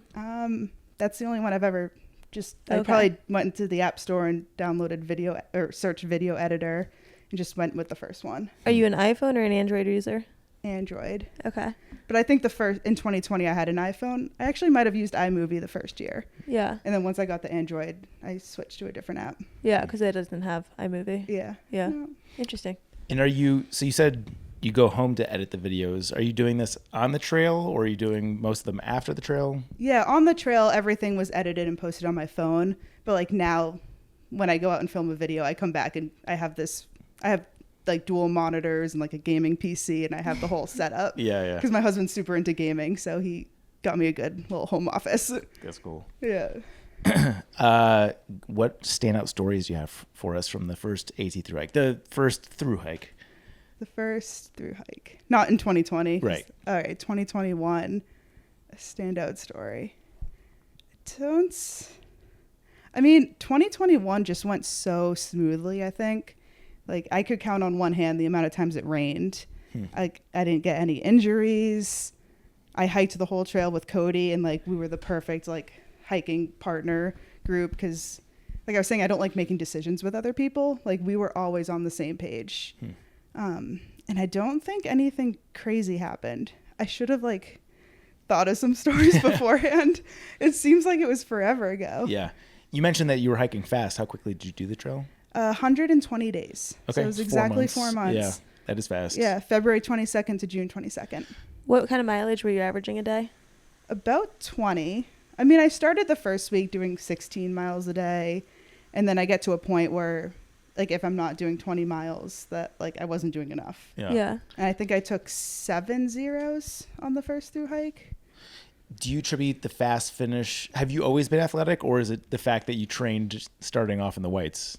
I think I've always just been in shape. Like, I never really did, like, I wasn't really good at any sports, but I think I was just, like, pretty average at a lot of things. Yeah. Like, I did high school volleyball, and I played rugby in college, like club level. And then I just would, after college, I just went to the gym and took workout classes. But I think I was always just in shape. Yeah. And so I think that helped. And of course, hiking in the whites. Yeah. It seems to be the common thing for backpackers is just like general fitness. It's always strange to me when we encounter like someone who is a collegiate athlete and something like Dirtmonger, played college basketball. It's like, how did you get into hiking if you're that good at a ball sport? We also had, what was his name that did the beach volleyball? Yeah. Local Denver guy. I'm blanking on his name. Yeah. He does the pedestrian. The other walkable streets. John. That sounds right. We'll get to it. Cool. Sorry, John. Oh, and I think I was listening to one of your episodes about the drive-in movie theater. Yeah, Warwick. Yeah, that's still a thing, because Yeah. I did that in 2021. Yeah. Okay. I was like, oh, they don't know if it's still going. I was like, I can show up and give an update. Do you agree with their stance on how great it was, or did you have a different experience? The drive-in? Yeah. Oh, it was good. Okay. Cool. Wait, did someone not have a good experience? No, just the guest had a great experience. Oh, So I okay, didn't know if it yeah. was the same for you. No, it was amazing. I walked in, they gave me the radio, I set up my tent on the hill and walked to a pizza place, walked to a grocery store, got some wine, and like it was perfect. That sounds great. I'm going to be really pissed if that existed in 2011 and I just missed it, because that sounds like a highlight I've been stop. going there since I was a kid. It But I mean, like existed. something that was in the realm of the thru hiking experience. I don't know. Should we call him? Yeah. Not right now. Where was my personal invite? Excuse me. Okay, let's go chronologically here. The Belknap Range Red Line. Yeah, Belknap. That's Yeah, just in Belknap. that's in my hometown. There's like there's this trail system with I think 65 miles of trail and 12 or so different peaks. And so I think I started doing that. I was in between, what was it? Might have been like 2020 or before 2020. I don't know. I'm such a list person. And so I saw online that there's this red line list. You can get a patch. There's these 12 peaks. And so I printed out all the worksheets and I just started checking them off. Like I did this trail, and I just would do it. I got my patch, and then I took my dog on all the trails, and then I got my dog a patch. What kind of dog? She's mostly Wheaten Terrier. Okay. So she's done all 4,000 footers Wow. with me. That's a badass trail pup. Yeah, but now she's 9 and Lyme disease, arthritis, and Yeah. she just sleeps on the couch all day. Say Lyme disease? Yeah, Ooh. yeah. But she's had it since she was like 4. Huh. But I think now it's starting to get to her a little bit. Sure. What's the selling points for the Belknap? What makes people want to go do this range? I mean, it's in the Lakes region in New Hampshire, so it's beautiful. And they're the type of mountains and trails you want to do if you just don't want to get up to the Whites and like do super like rugged or long trails. So all these 12 peaks in the Belknap Range you could just easily do in like a half a day and like have the whole rest of the day to go out on the lake or do something else or eat lunch at a restaurant. So I don't know, it's just like a mini version of the White Mountains, but it's still like the snow melts quicker there. So I think I did it all in spring, like after ski season ended and before the snow was clear in the summer, before the Whites didn't have snow on it anymore. So it's a good like shoulder season hike. Got it. Yeah. I also have a note here that we might not be in chronological order. So was that the next big hike after the AT-21?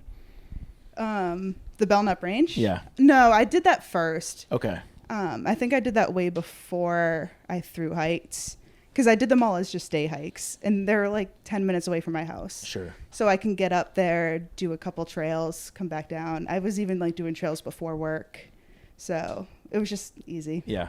Okay, so what's after the AT 2021?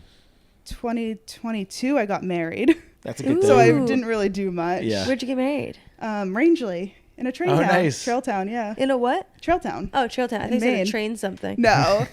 No, I got married right in Rangeley, Maine. My brother ended up marrying someone who like has family up there. So my brother would always vacation in Rangeley. I went there on my thru hike and I loved it. As soon as I got off the trail, I brought my husband up. I was like, you got to see Rangeley. Yeah. And then my brother would do family vacations up there. So it's just kind of a special place. It just so happens it's 8 miles away from the AT. Yeah. Is that where the Wolf Inn is? And that might not even exist anymore. I hiked a million years ago. Is that ringing any bells? Wolf Inn. There was the Loon Lodge Inn, and that's where I got married. Okay. But no, I don't know Wolf. Yeah. There's a lake. Pretty close. Thanks. I'm pretty sure my husband picked up an AT hitchhiker the morning of our wedding. And he like told him, he was like, my wife would kill me if I didn't like pick you up and drive you back. So he's like probably in like half of his tux and has got his groomsmen in the back seat too. Yeah. And I thought that was fun. That is fun. Where'd you guys honeymoon? Honolulu. That's right. You said you went straight from Hawaii. Back to the trail. Yeah, we kind of island hopped around Hawaii for a little over a week. Yeah. What's the whiplash like going from Hawaii then to the start of the trail? We waited a while to go on our honeymoon because our honeymoon wasn't until the next year. But I've never spent that many consecutive days like alone with my husband. Because, like, we just work. We've never gone on, like, a week-long vacation before. So, like, I'm with him 24/7 for almost 2 weeks. And then the next day I'm in the woods by myself on a thru hike. And it was a bit of a shock. Yeah. But, like, I feel like I adapted quickly. Did you learn anything about him being alone with him for so long? I don't think so. Because we've been living together the whole time. But just, like, the vacation, I mean... It was fun. It was a honeymoon. We went snorkeling. We rented a car and went through all the waterfalls. But, yeah, I don't think there was any surprises. So what's the decision behind doing the AT again? Because most people obviously go PCT, CDT, whatever it might be. That's true. Why AT double dipping? I know. Everyone wanted to see me do the PCT. Like, everyone online who would follow my AT adventure. They're like, PCT's next, obviously. But, like, I went back to the AT just because it's so... like familiar to me. It feels like home. And so it's so easy for my mom visits me all the time when I'm thru hiking. She'll just get in the car and just drive and find me. And I felt like if I did the PCT and like, especially with my hiking style and not really wanting to stick around a tramway, I just felt like I would feel too isolated out there. And cause like, I've never hiked out west. I've been to California like once, but like in Napa Valley and I mean, nothing crazy. 23 would have been a hard year to do the PCT by yourself, too. Is that the year it snowed a lot? That was the high snow year, right? Yeah. Yeah. See, I don't even really know anything about the PCT, Sure. to be honest. And so I think I fell in love with the AT before I fell in love with, like, the idea of backpacking. So it wasn't just, like, I wasn't like, I love backpacking. I'm going to go out and do the AT. I'm like, I love the AT. Like, this trail looks so cool. I want to go do it. And then so once I did it in 21 and it was so perfect and fun, I was like, I want to do that again. I was nervous because I didn't think I was ever going to get the same experience again. I was like, no way it could be flawless 2 years in a row. Yeah. But what is it about the AT? Because there's a lot of different elements that people are fall in love with the AT. Some of it's the trail, some of it's the canopy, some of it's the social experience, some of it's the history. Like, what is it for you? I think just the East Coast feels like home to me. Like, I lived in New England my entire life, so I think that played a role. And the fact that, like, I like hiking and backpacking, but I also like the comforts and the fact that there's so many road crossings and hostels and restaurants, and there's a lot of people and trail magic. Like, that was all so appealing to me. What are places on the AT that you made it a point to visit again? Like, what are the places that just stood out to you so much the first time that you needed to go back the second? Like trail town? Yeah, I mean, obviously, because if you're hiking it, you're still going to see McAfee Knob, right? But, like, hostels, restaurants, trail towns, just places like that. Yeah, I didn't really mix it up too much between my 2 hikes because, like, oh, my God. The pregnancy. Like, I went to so many places. Like, I got off trail a lot, and so I just kept, like, Fontana Dam and all these hostels. There are some places where, like, I tried to mix it up a little bit and was like, well, I went to this hostel once, so I kind of want to experience something else. But I loved how I just knew where everything was, and so I didn't even have to think about resupplying. Because, like, oh, I'm in Irwin, Tennessee. I'm just going to go to this grocery store. I can get a ride at this hostel, and this is how much food I need, and then I'll be at this hostel. And so, like, it was nice to not have to think about that. So it was a very similar through hike both times. Did you beat your time? Because the first time it was pretty fast with 120 days. Did you have a goal to beat that time or to go slower? I definitely wanted to beat it, but to be fair, I didn't actually finish my hike in 2023. There's 83 miles that I left unhiked, so Where's that? I did not. In the middle of Maine. How come? Water crossings. Last year was awful for flooding and rainstorms, hurricanes. I got to rivers that I couldn't physically cross. Oh, wow. So I actually ended my hike at this river in Rangeley, Maine. And my mom was there because she's like, I love Rangeley. I'm going to come meet you when you get to Rangeley. And then I couldn't cross the river to get to her because she was just sitting in the parking lot waiting for me. Could you see her from where you were? No, it was a little less than a mile. Okay. And I had no service.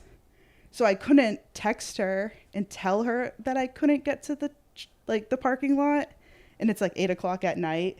So I actually had to, like, backtrack and re-hike a mountain and send her a text and be like, hey, I can't make it to your car. And then I told her to meet me at some, like, dirt road because, like, I don't want to leave my mom hanging, and, like, I didn't want to camp outside in this torrential downpour. So yeah, and that was just crazy. So she ended up finding me on this dirt road, which I thought was a snowmobile trail. I didn't think she was ever going to find me, but she picked me up, and then I was like, let's just go back to New Hampshire. And I just, like, quit my thru hike right there. And it got dangerous, like, because I didn't know if I found a way around this river, is the next river, like, in 10 miles also going to be flooded? Am I going to find a way around that? So I'm like, I don't know. Yeah. Do you remember the names of the rivers? Because when I hiked, I remember the Kennebec? Yeah. I remember that one, but I don't really remember other river crossings. Yeah. So the river that I couldn't pass near Rangeley isn't normally a river because I hiked it in 2021 and it was just all rocks. Yeah. There was, like, maybe a little stream where you can filter some water, but when I got to it last year, the water was over my head. Really? I took one step into the water thinking I could walk across it, and my feet didn't touch the ground. Were you just like, where the hell did this thing come from? That's how bad it was raining in Maine. Wow. This is the last week of June, I think. Yeah, last week of June in Maine last year. Like, everything flooded. And then I know a hiker that went through that area 3 days later, and she said there was no water. Huh. So, like, just flash flooding. Hearing that, does that make you want to go back on trail and complete the thru hike? I tried. Yeah. So this was in June where I quit and went home. I ended up working at my gift shop all summer. And then I went back out in September with my old hiking partner, Cody. And I was like, I think it was 200 miles. I was like, let's go out and, like, do these last 200 miles of Maine. Like, he absolutely loved hiking in Maine. And so we made these plans. I started at that river, which wasn't a river anymore, hiked north, and then we flipped to Katahdin, and we were going to do the 100-mile wilderness south, just because of like timing and stuff. And then flash flooding happened again in September. You can't catch a break, can you? And then there were rivers in the 100-mile wilderness that we couldn't get across. We saw a hiker that said that he almost saw his friend drown to death. Like went across the river, got stuck under some tree branch, and like they had to like save him and hold out branches and pull him out. That's so crazy that 3 days after the first time someone else had gone through and there wasn't like nearly as river of a river, and you got off for as long as you did from June to September, and you get back on and the same thing happens. Yeah, I had to take a 0 day in I forget the town. It was like around Caratunk? Caratunk? You started with a C it was when like you said it. near where Sugarloaf Mountain is, I think. Anyway, Stratton? I don't know. One town in Maine. I took a 0 day because a hurricane came through in September. So I feel like every time I go up to Maine to try to finish this last section of trail, some natural disaster happens. The state doesn't like you. No. Wow. You said Stratton. That jostled it free. It's the White Wolf Inn. Anyways. Oh, I had lunch there on my 0 day. I know it because there's an insane burger challenge, apparently. Yes. They have like a burger that you'll get it for free. And I forget what the whole shtick is, but it's got to be like 8 pounds of meat or something. No, Cody did that. Really? Yeah, when he came to visit me in September to do that last section of Maine, we went to the Wolf Inn. He ordered the burger, finished it, and then he got this shirt for like dirt cheap. It was like a $5 shirt. Is that the prize now? You get the shirt? Yeah, you still have to pay for it. Yeah. But like, Congrats, you get to shop here. Yeah, and so now his souvenir from his hiking trip in Maine is this. There's this silliest shirt. Yeah. Is the challenge on your YouTube channel? I don't think I vlogged it. Okay. I didn't think it was that big of a deal. Yeah. He just like opened the. I don't think even Cody knew it was a big deal. He just opened the menu. It was like, Yeah. I'll take that burger. And it came out, it was Everyone's huge. watching him and he doesn't know why. Yeah. Once upon a time, I was working on a project related to the AT, and part of it included the best food challenges along the trail, because there's a lot of them, and that was the one that stood out to me, was the White Wolf Inn Burger Challenge. Yeah, that's so funny. We had no idea it was a thing. Yeah, that's cool. Was there something poetic about getting off trail where you just gotten married, or is it just coincidence? Getting off. Oh. 'Cause- No, it was a coincidence. Yeah. Yep. Okay. No, because like, I'm sure if my mom wasn't visiting me in Rangeley, I would have just camped before the river. Like I would have seen this river. I'd be like, oh, I can't cross it. So I'll just set up my tent. It's already late in the day anyways. I'll just camp here. And then even if I camped there for 3 days, like the water was gone in 3 days. So I would have crossed it. But I was just so frustrated and overwhelmed. And I was just like, that's it. Yeah.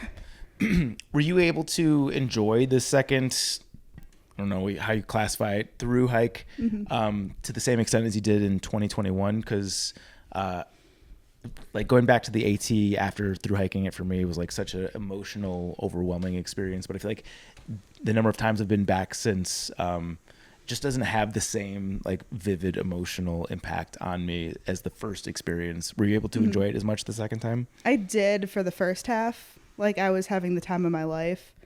But I think once I got to maybe even New England, I was so homesick and I was just over it. You know how you go out on a through hike and you try to like get something out of it, or I don't know, like I'm not that deep of a person, so I wasn't trying to like find myself or decide what I wanted to do with my life.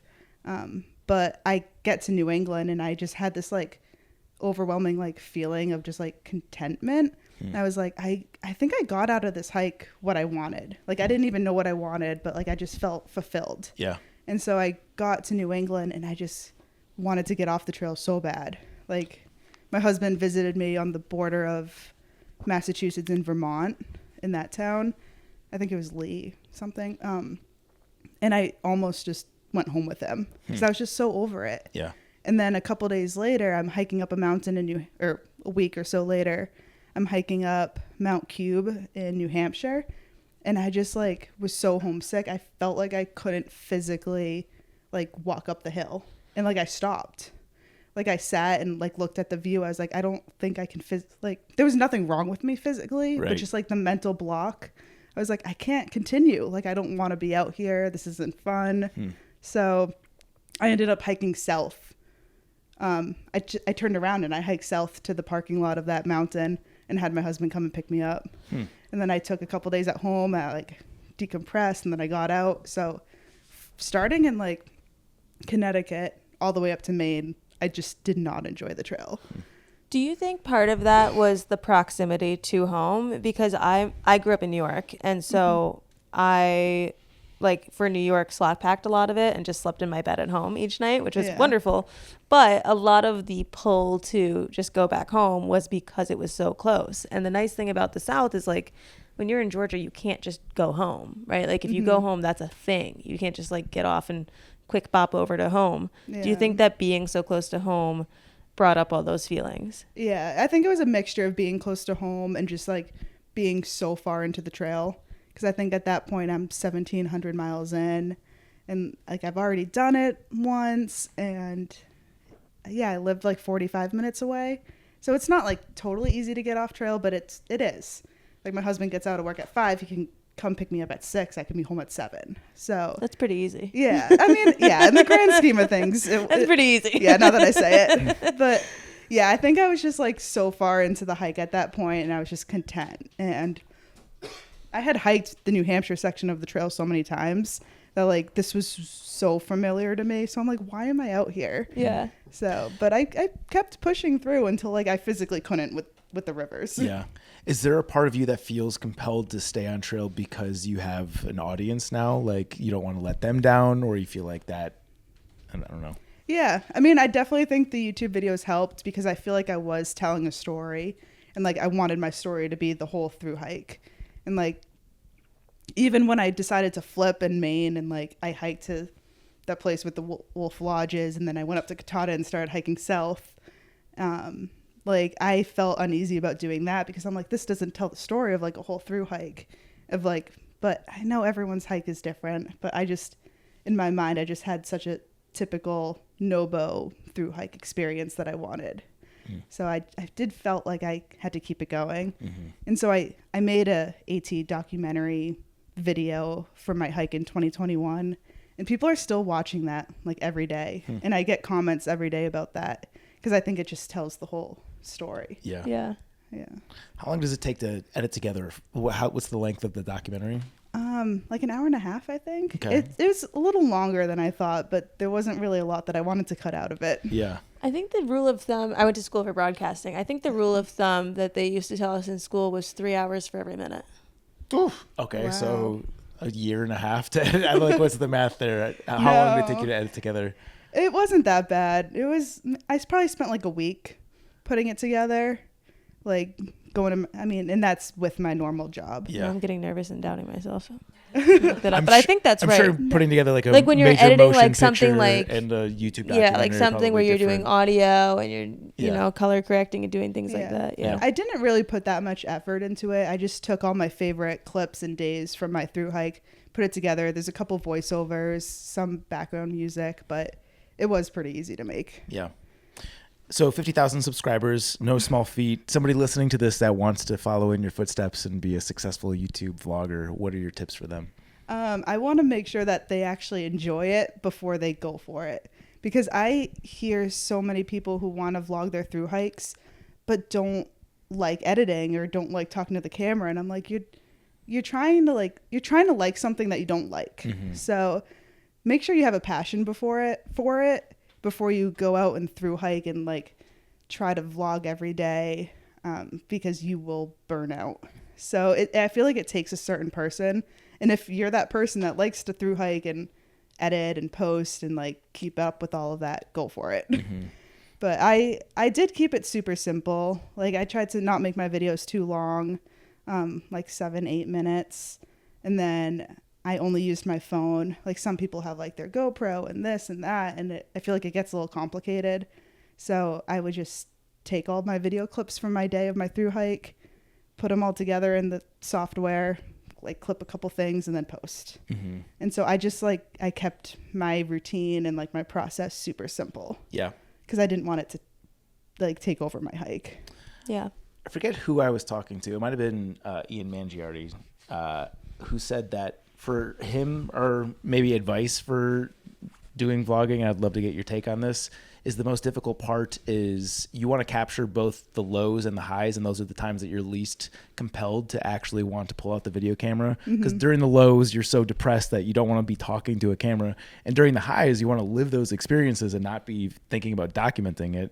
Is that something that you think about? Yeah, in 2023 on that hike, I really wanted to focus on the lows, because I remember someone making their like AT prep YouTube video, and I watched it, and she was like, she said something that Taylor the Nahamsha Hiker made it look so easy. And like, I don't want that to come across. I don't want people to see my videos and just think that the AT is a walk in the park, because it is tough. Like, you're still walking 2,000 miles. So this past year when I vlogged, like, I filmed myself crying, and I probably never would have done that. So like, when I'm up hiking Mount Cube and I'm like, I don't think I'm like so homesick, I can't do this. Like, I just set up the camera and then I cried in front of it. Yeah. And so like, that felt so weird for me to do, but I thought it was important for people to know that it's not all sunshine and rainbows. Yeah. Was that your biggest trail cry? Yes. I didn't have midday melt. What do you have? Midday meltdowns. Yeah. Damn, I thought I had a fellow crier on my hands here. No. I cried once on both of my thru hikes. In 2021, I cried in Maine because Cody and I couldn't like decide on our mileage for the day. And like, that was what pushed you over the edge? Yes, because it's never happened. And like, We're starting to drift. we're like literally in the 100-mile wilderness, like almost done with this hike, and he wanted to go further, and he was like, I yelled at him, and I'm like, you sound like a drill sergeant, like, just let me sit down and drink my water. And he's like, the hikers behind us are gonna catch up. And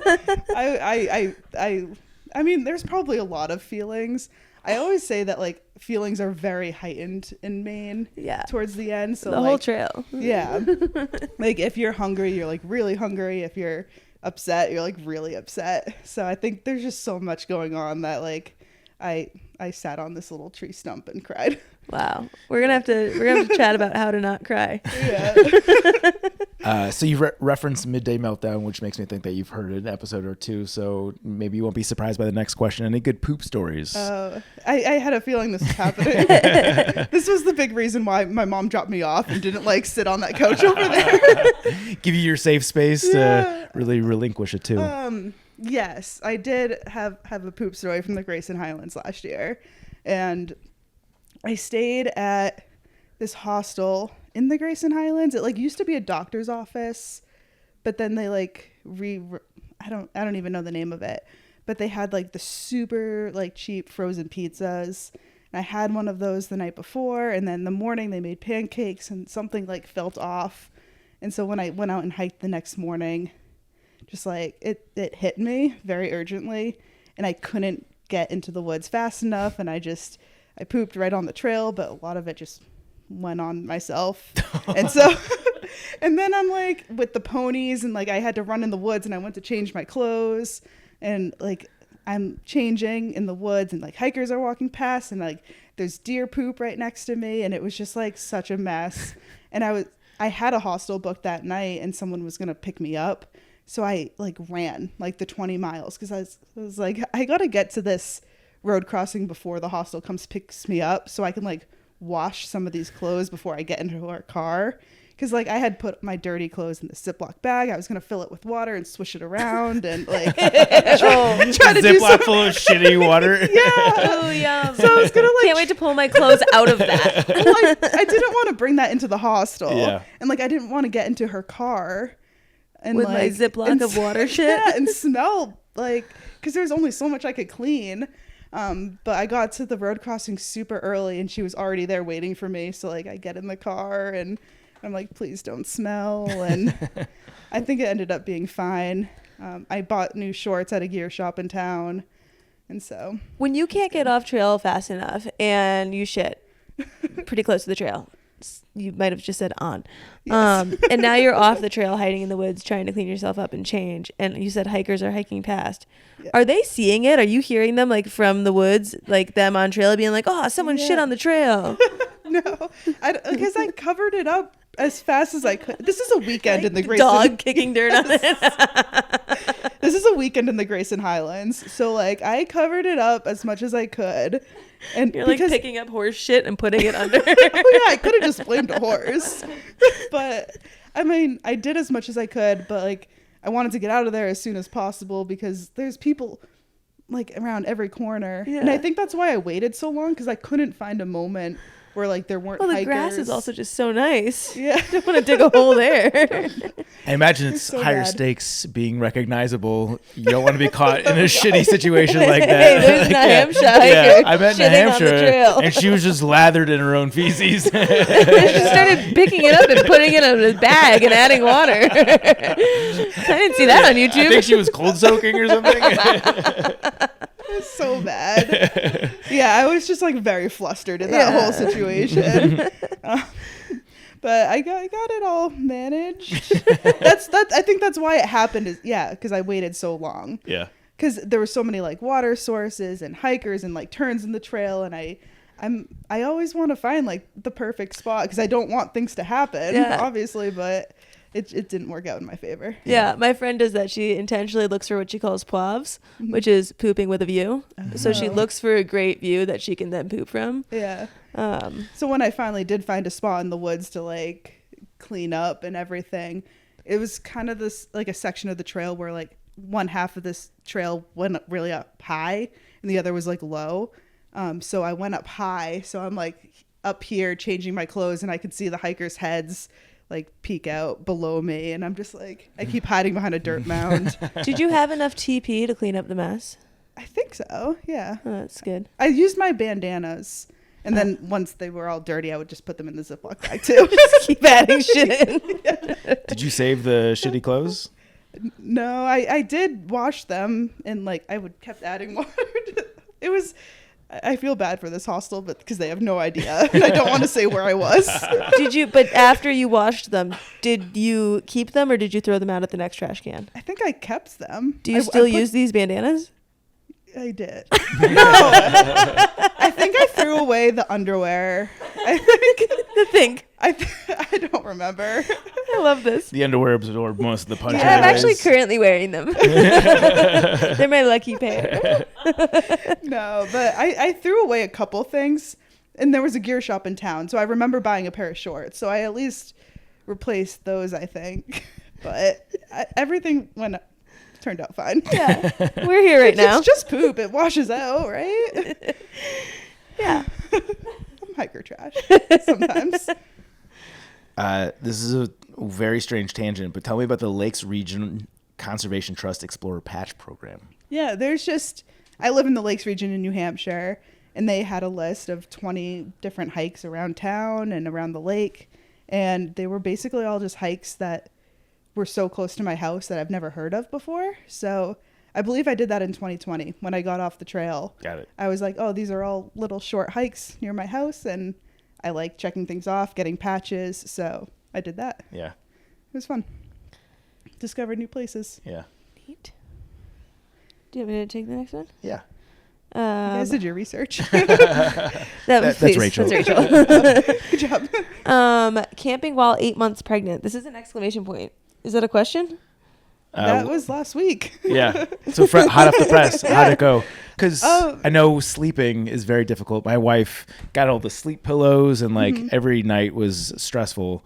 Yeah. I could only imagine trying to do that in the backcountry. We're just like sleeping normally can be difficult. Yeah. No, I've been having trouble sleeping at home with all my pillows and stuff. Yeah. So I decided that I wanted to try camping. So I just left work, went to a little campground with my backpacking gear and set it up. Like your typical thru-hiking gear? Like Yeah. a foam pad? Well, I had an inflatable. Yeah. What kind of inflatable sleeping pad do you use while 8 months pregnant? I feel like this is such a plug.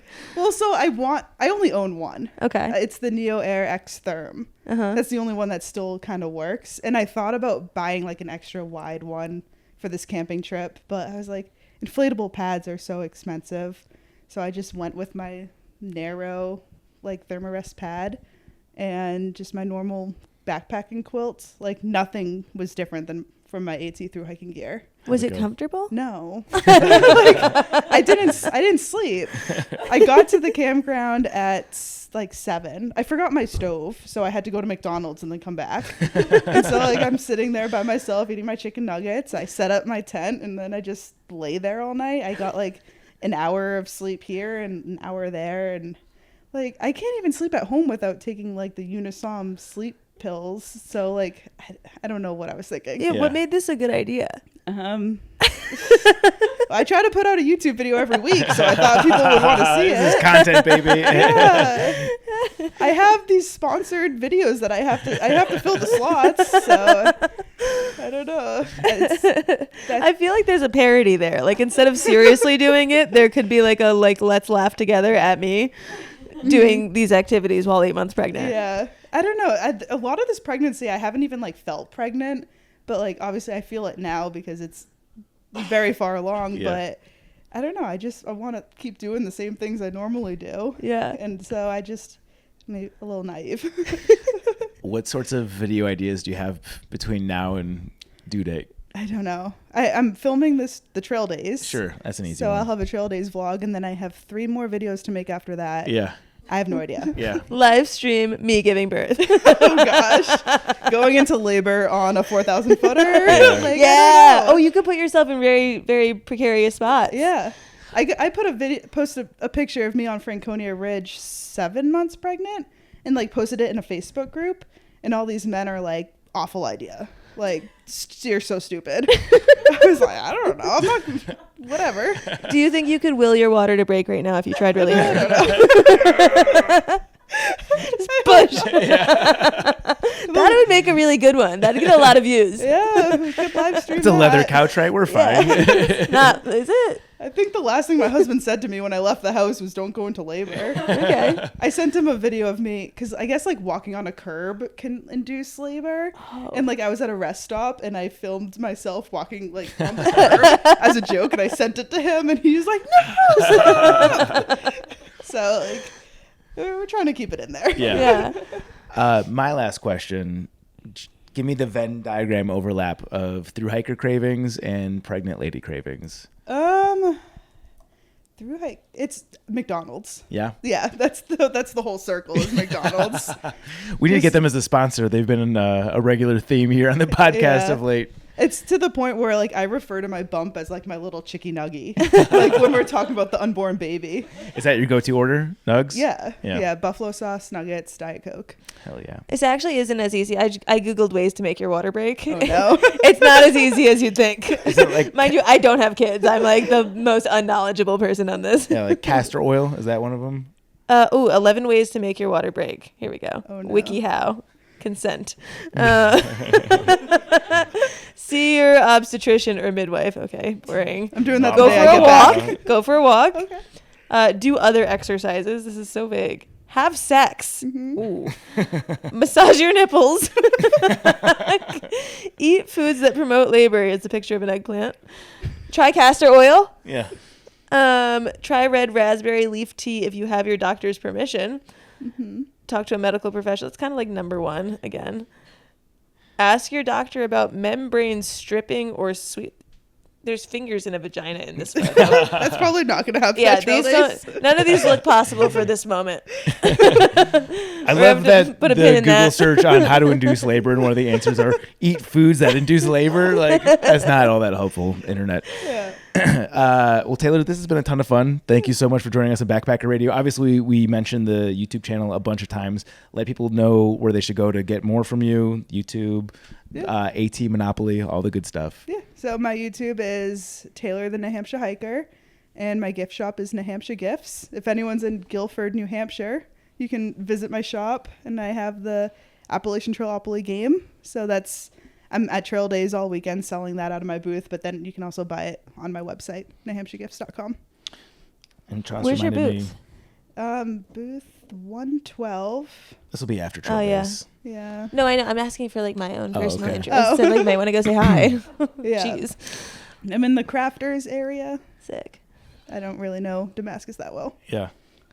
Well, actually, no. This should be the Sawyer question because they are the title sponsor of today's episode. Okay, Sawyer question. Yeah, we don't have a coupon to give you, but this is the Sawyer question. We usually do a Kumo question, but they're not the title sponsor, so this is the Sawyer question.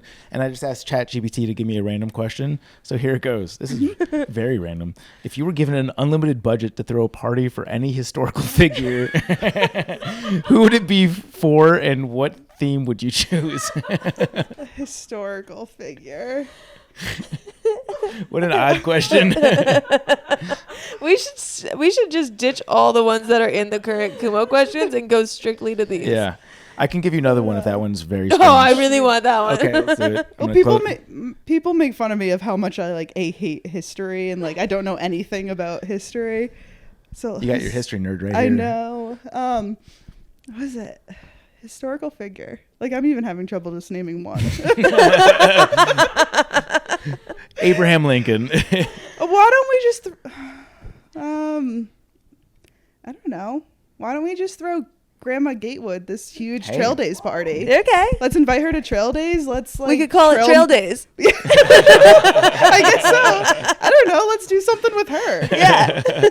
I love it. Is she still around? No, I don't know how long ago. She's incredibly dead. Okay. I don't know. Let's bring her back. Let's bring her to Trail Days. Let's just. So we'll all go hoist the coffin, carry her in. Yeah. She can be in the. Oh, she can lead the parade. Yeah. We'll score her with the guns. Let's bring her back. I think that'd be fun. Let's start planning this. I want to see when she passed. If she's still alive, you're gonna be so canceled. 1973. Okay. She's very dead. Yeah, that's very dead. Actually, happy 50 years. 51. Yeah. Close enough. Well, Taylor, thank you so much for doing this. It's been a ton of fun. And looking forward to hanging out at Trail Days. Thanks. I'll see you there. Did you get all the plugs out? Yeah. Okay. I'm good. To the Trek propaganda portion of today's show. Full disclaimer here, I actually haven't read this one, but I'm so entertained by the premise of this article.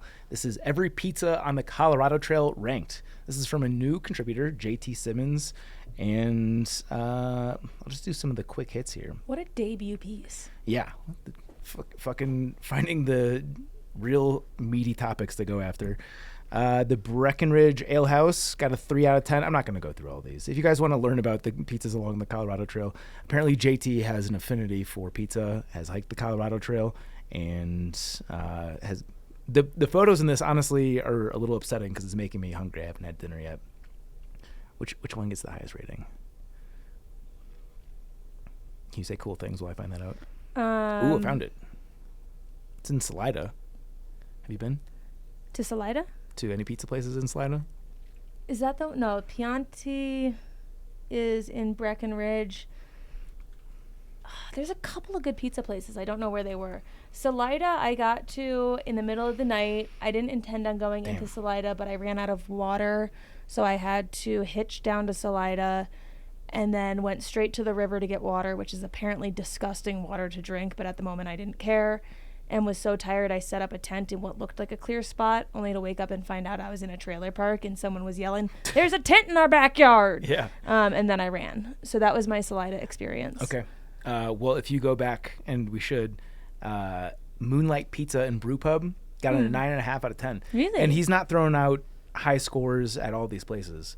There's only one other place that got a 9. But Okay. here, I'm just going to show. This is for your viewing pleasure. Okay, that's a good pizza. And there's a Meat Lovers. It looks good. Yeah, pizza looks very good. So hiking the Colorado Trail or passing through Salida, definitely hit up Moonlight Pizza and Brew Pub. What do we got next? Question of the day. So Beyonce has the Beehive. Mm-hmm. Taylor Swift has the Swifties. Lady Gaga has the Little Monsters. I didn't know that, by the way. I think that's right. Okay. What would Backpacker Radio listeners be? So reading this before we started the segments, the first thing that popped into my head, I think this is the winner, the Cinnabums. Ooh. Pretty good, huh? I like that a lot. I don't know if I can do better. I was thinking the Poopers. The Poopers.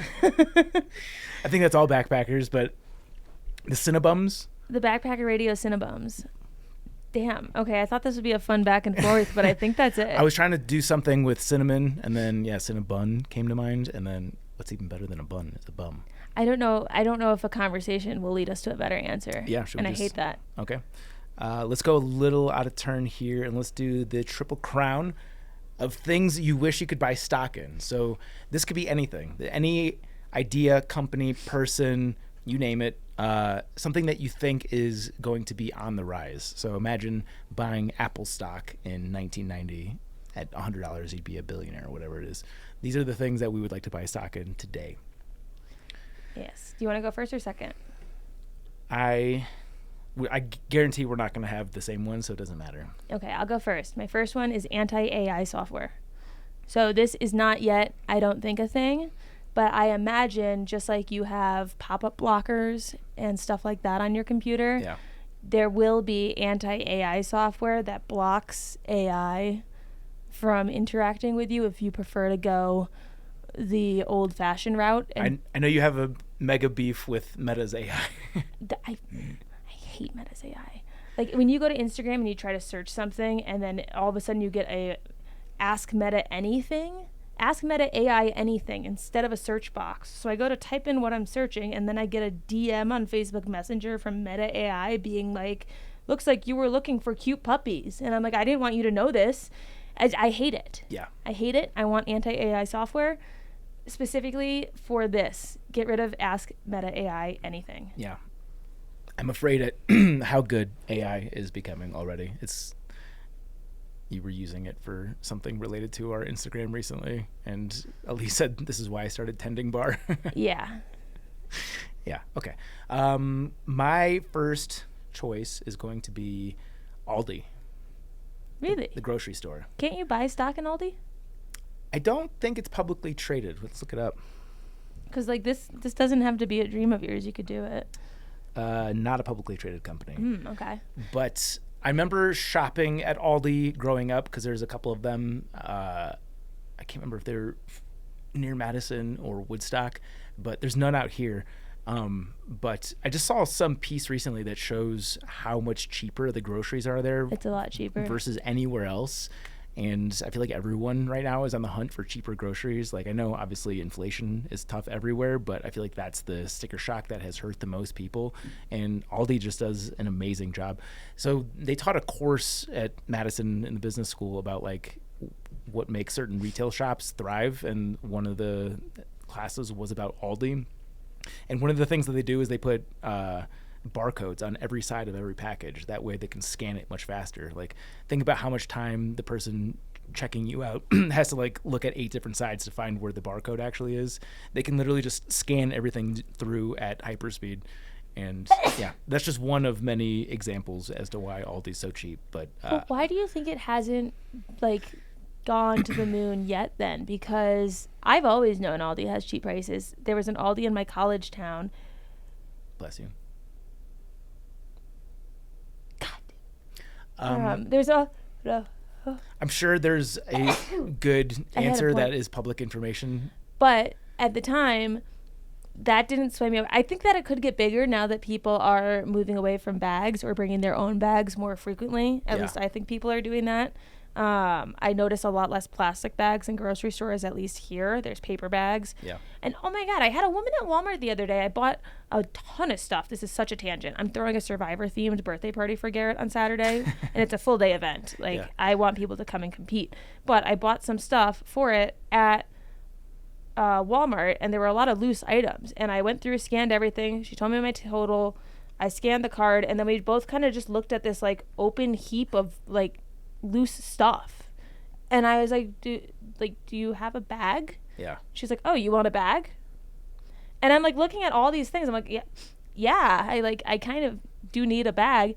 She had to go find one for me, and then she rang me up for the 10 cents separately, so I had to then find a dime. And I was so confused because I was thinking, in what world does a person not need a bag for this kind of stuff? Yeah. But I guess people are moving that far away from them. That could drive me to Aldi, because back in the day, one of the things that turned me off from Aldi was they didn't have bags. They just had a box of boxes. Yeah. And you'd go pick out a box, and that would be what you would use. Costco's the same way. Yeah.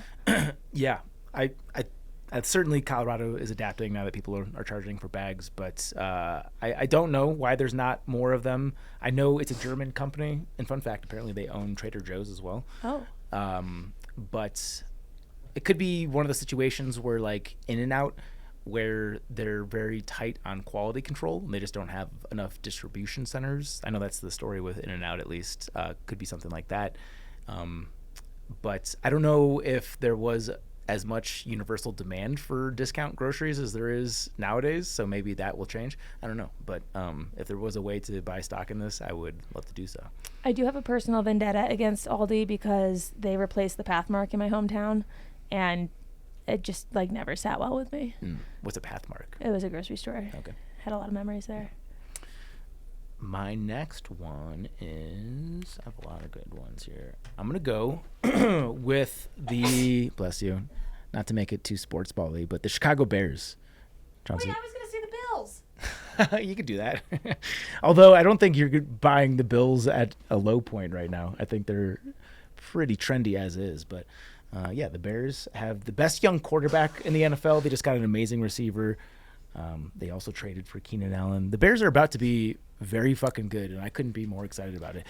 It's rare that I'm this excited for NFL season in May. But and go back to April even. Don't you think maybe you missed the window too, though, because everyone's talking about the Bears and those picks? And I mean, I was high on them before that, but yeah, after they win like 4 to 10 Super Bowls in a row, which is what's going to happen, the bandwagon is going to be insane. Well, did you see the AI that predicted the next Super Bowl winners for the next 5 years? No.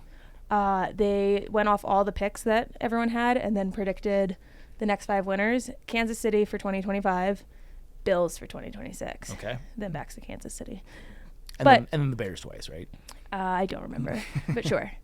Yeah. Bears are back. That's all I got. Okay. My next one, I couldn't hear myself for a second. My next one is Mars. Yeah. Just the planet in general. I think we are going to see more from Mars, whether we like it or not. And if there was Mars stock, I would be getting in while the stock is low. I think SpaceX, there's rumors that it is going to be publicly traded soon, so you could literally put your money where your mouth is. Yeah, but I want just the planet. Okay. Yeah, I mean, it seems inevitable that we're going to do enough damage to our own that we'll have to get to new places, but I think, I could be wrong, but I think that Starlink is part of SpaceX's company, which is part of the reason why they're going to potentially eventually IPO. And yeah, that's a highly anticipated one because Starlink is very much changing the game. Yeah, I don't know. Elon's a little volatile. Yeah, no, you'll get hate mail for saying Mars because that will be some sort of indication that you're an Elon stan. Yeah, I'm just talking about a planet, guys. Yeah. And then my third one, dogs. Sure. Dogs are always. I think the stock is always pretty high on that one, but I think people are having less kids. And I think instead of kids, they're getting more dogs. So I think dogs. Are people having more dogs? I knew that post the COVID thing, like there weren't enough foster homes for all the dogs that were out there. I think that's just because stupid people bought dogs. Yeah. It was like people are like, yeah, I'm never going to leave home again. And then all of a sudden things open up like, actually, I don't want the responsibility at all. Yeah. But I think people are finding the cost of living to be outrageous, and it's making having a child be less of a possibility for some, and childcare prices are through the roof. Yes, they are. And I think someone who wants a kid but maybe can't have a kid yet often will get a dog. And maybe I'm just like making assumptions here, but that's kind of the trend I've noticed. So I can see dogs continuing to be on the rise. Yeah. I think that's going to be a thing in the upcoming presidential race is dogs? The candidates' stances on offering various credits or whatever for having kids, because what you're saying is a real thing.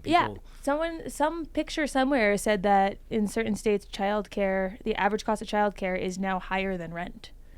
Yeah, no, I guess we've got a lot of kids, so my perspective is very skewed, but it is crazy expensive. It is very expensive. So that's exciting. Yeah. But I think dogs would be fun, and I think that even a step further of what would be fun is imagine you could get stock in different dogs. Like I could buy Australian Shepherd dog. I almost said docs for dog stocks. Or you could buy. You could do Dogecoin. Yeah, but that's not for dogs. That's for there's cryptocurrency. a dog on the coin. I know, and that dog recently passed away. Very sad. But yeah, I would like to see how the stock prices perform next to each other of different dogs. Sure. I would like to see how a golden retriever stock does next to Australian Shepherd stock. Yeah. Next to a lab. Belgian Malinois is where it's at. Yeah. That's what CC is. No, that's a good one. I think a lot of corollaries between Apple and dogs, because dogs are at very high right now, but it's just going to keep going up. You can get an index fund that is a conglomerate of all the dogs funds. Yeah. It'd just be the ticker would just be DOG. Bark. Or that too. Yeah. Woof. My last, did I do 3? No. Aldi Bears. I have one honorable mention. I'm going to go with sort of a callback. Wrap beefs. Rapid beef? No, rap, like hip hop beefs. beefs.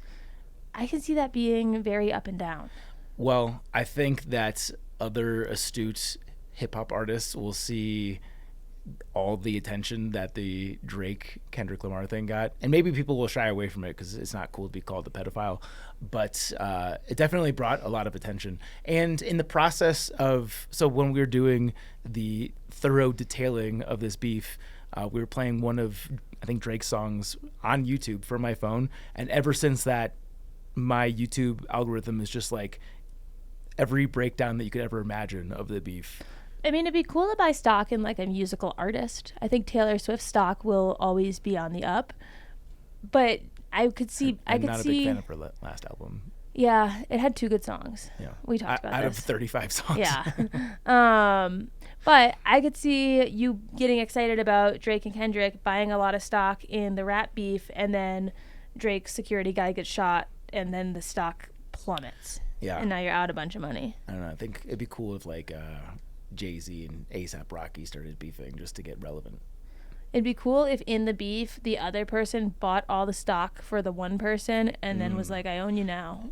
Yeah. Bitch. Or you could short the other one. Yeah. There's so many opportunities. Okay, that could be fun. Any honorable mentions? The Appalachian Trail. Yeah, it feels like it's at a low right now. Yeah. Not like we're buying on the dip. The AT is bad, but we heard from other people there. I don't know what the official stats are, but one person said that the number of starters this year was down 50%. I don't think it's quite that much. Yeah. But yeah, it seems like there's a little bit of a lull, which is unfortunate because the AT is awesome. Like, I feel like we definitely pump the tires of the PCT a lot on this podcast, and sometimes the AT gets left behind. The AT is so amazing. Like, just doing that short section, even though the weather sucked, there's just something so magical about being in that green tunnel, the canopy. It's just romantic and serene and tranquil and homey, cozy. It is the best. And once they figure out this Lyme disease vaccine, I will definitely be taking at least one of my sons on the trail. Yeah, I would do it again. Yeah. One honorable mention for me, and this will be a fun little segue, is I'm now very determined to make my own bullshit route. Ooh, should we? Yeah.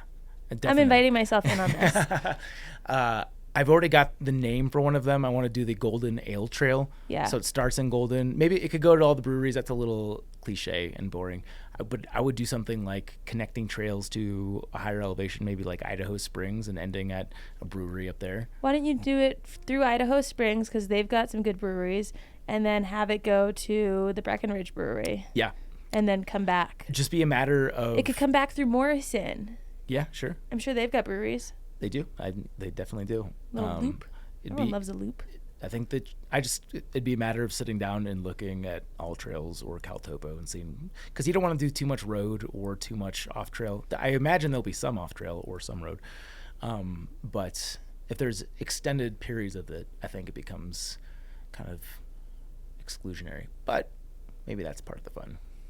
Yeah, I like the idea of making a trail. I see that in our future. Yeah. I say our because I want in.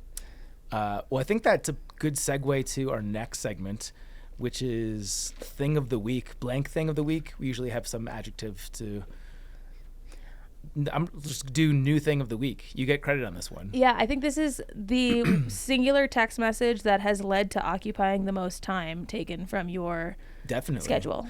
And it's not coincidental that this hit me at the exact right time coming back from trail days. Going to trail days I love for a multitude of reasons, but one of the things is that it just breaks me from my routine of sitting in here staring at my screen for hours of the day. Getting some sort of broken repetition is very good and healthy for me. And we were back for 2 days. You'd sent that text, and I think you sent it the day before. I'm bad at texts. I didn't notice it until it was like 1 a.m. I think. Okay, it was I think Wednesday at 10 a.m. I saw the text. So you had sent a screenshot of a news piece, someone covering a new trail, air quotes. It's called the Denver Orbital Trail. It's about 177 miles, and it goes around Denver. It's a trail that orbits Denver, and they take a very wide berth around Denver. You really don't ever get that close to like downtown. But in the process of looking at it, I noticed that the trail went less than a half mile from my house, and my workload was surprisingly lighter than it normally is, and as soon as Jenna got home. I got to read the text message that you sent Jenna. That's probably one of the best parts is your text thread to her. You said, there's a 170-mile through hike around Denver. I'm going to hike it. Can sleep in our bed each night too. Jenna said, whoa, cool. When? Zach said, when you get home. And then I don't know if I sent this part of the screenshot. She responded to that text being like, I'll be home soon. She definitely wasn't assuming that I was going to be hiking it that soon. She thought I was asking, when are you going to be home? I'm like, no, when you get home, I'm starting this trail. And literally as she's walking in the door, I'm walking out. And she's like, you're going to do this thing now? I'm like, yeah. She's like, be careful. There's a lot of homeless people in Denver. She thought it was going to be unsafe. She wanted me to bring mace or something. Classic significant other when you go to do a trail. Yeah. Even the best can't get away from it. Classic thing. So I've been picking apart pieces of this thing. Should we give her my book? I think she probably could use some of the emotional support that the brilliance of Juliana Chauncey has brought to the world of hiking. I've done everything through Golden, so I just wrapped another 12 miles today. I did from Apex Park to Lookout Mountain. I've done the stretch from North Golden over North Table Mountain. I've done just some random ass stretch heading east-ish, I guess, into Arvada. And so I've done two of the segments through the mountains, trails I've done 100 times before. I love hiking in Golden. I think Golden's got some great day hikes in the foothills here. That was the first time I had done a lot of the bike path through Arvada, and some of it I had done on bike previously. That's the part that I'm worried about, is I think once you get out of the foothills, once you get past like the Morrison section, probably, this thing is going to be just flat and through public parks. And it's going to be, today I became very concerned that it's going to be tough to keep my motivation for this thing, because there's just so much good hiking around here, and being on bike paths, not climbing at all, is going to be boring. Well, you can't have written the psychological and emotional guide to hiking and bitch out because you're mentally weak. It's the thesis of the book is finding your why, and I found a lot more why nots on this one. So I think that's an important practice, is finding your why, and the why is not that strong. It would be cool to say that, I've done this and I've walked around Denver, but the opportunity, I don't get much free time nowadays. So if I do get the opportunity to go hiking, I don't want the hiking to suck, and I fear that some of this is going to suck. Especially there's a stretch that goes through Commerce City. Yeah, you were like worried about that. The industrial part of Denver. It's going to be walking through like the Purina factory. That has to be terrible. There's no way that's not terrible. I want to see that part. Here's what I've learned from all of this, is that all these years where you've been like, I don't know how to social media, what is TikTok, does any of this work, you're full of shit, because all of your stories are like, dare I say, a little bit funny and thoroughly like content. So yeah. Might I say you've been lying for 6 years about not being good at social media? I will say that part has been obviously very intentional, because if I'm just going out and doing bullshit hiking and I'm not documenting it, it doesn't feel like work. It just feels like I'm walking around a little bit. So this is for the IRS. Well, partially to make it a tax write-off. We're talking about it on the podcast, so now it definitely is. But like I could be hanging out with my family. I could be doing way cooler hikes in the mountains. So if I'm getting content from it, then it's work. But it has been fun. Even the boring parts so far have been fun. Maybe I will end up finishing this thing, but you saw a fox eating a snake. Saw a fox eating a snake, which was awesome. Today I saw a turkey.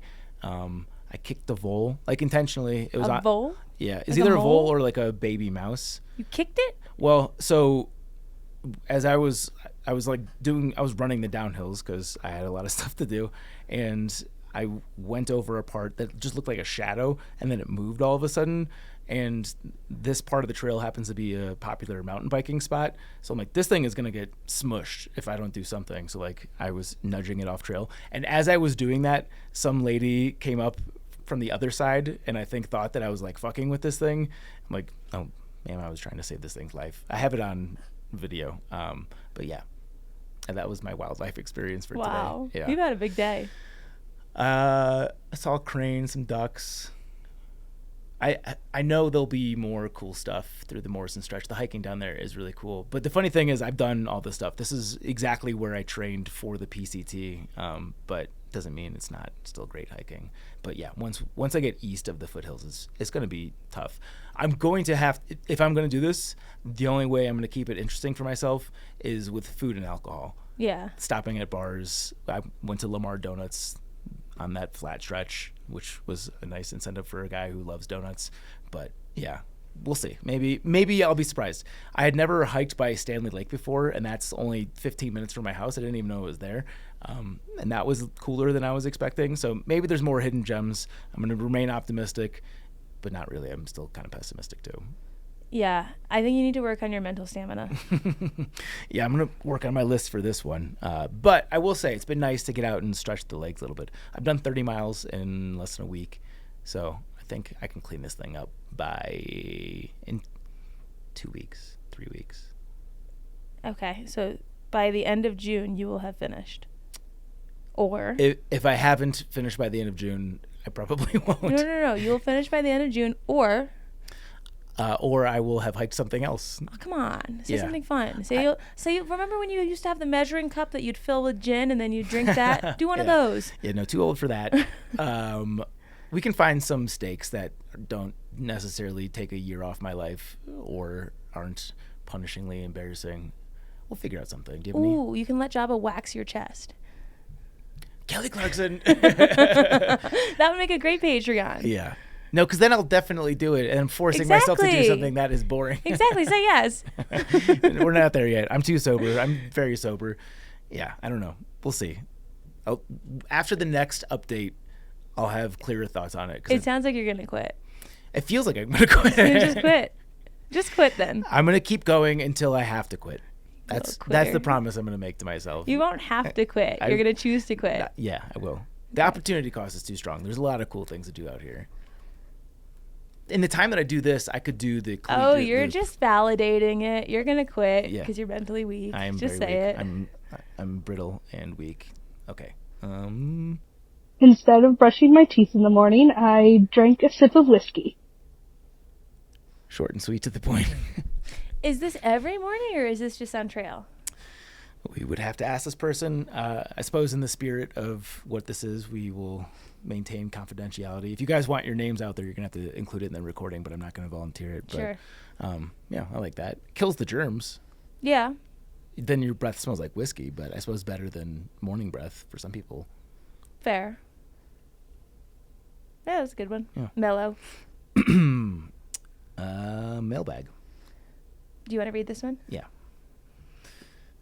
I'll leave out the note. Zach and Chance, I know the deep inside BPR trivia from Girl Stuff 3.0. Chance's epic checkout was on episode 84 with India Wood about leggings being or not being sexual. Ha ha ha. I love this Chance being especially Chance episode. It actually says epically. Epically Chance episode. A memorable episode for sure. Love you, Chance. Keep being you. We love it. Love, Spice. Thank you, Spice. Yeah. Do you want me to give the context I gave you? Do you want to? It was just that this was the wrong answer. It is correct in that I was epically checked out. Yes. That part is not wrong. None of what you said is wrong. However, the one I mentioned that prompted this message was me telling someone on an episode that I would just go fuck myself. Yeah. And that was to Jabba. Yeah. So yeah, there's the answer. Yeah. Good. But not wrong. It's like when you answer a question wrong on a test, but you get partial credit. Yeah. I'd say full credit on that one. Yeah.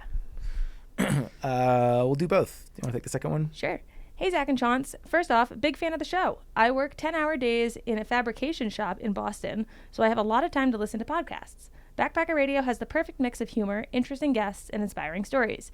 You guys keep me stoked for my own hiking goals in the Whites. Anyway, I was thinking of your book and thought a little funny title might be Logbook, a collection of backcountry poop stories. I wish I had a good poop story for you, but I guess I'm just an average pooper. Cheers, Kevin. That's funny. Now that we've got the setup, I can't. I got myself a little tiny Chiweenie. What's that from? And you didn't do it until I came in with a fat bag of burgers. What's that from? When did I say that? Oh my God, are we going to go get our assholes waxed together? That one I remember. I love swallowing so much. Yep, that one's good. Thanks, Paul. The underwear? I'll save my touches for the end. That's funny. I am a piece of trash. That's true. I'm kind of like, no, because I'm kind of a pirate. Who's that? That was Brianna. Oh, yeah. Got a Skirka's pube on my tongue. I like that one. And I'm only 5'5", but I need it wide and I need it long. That's funny. Like, couldn't you just put it in your poop hole? Fair.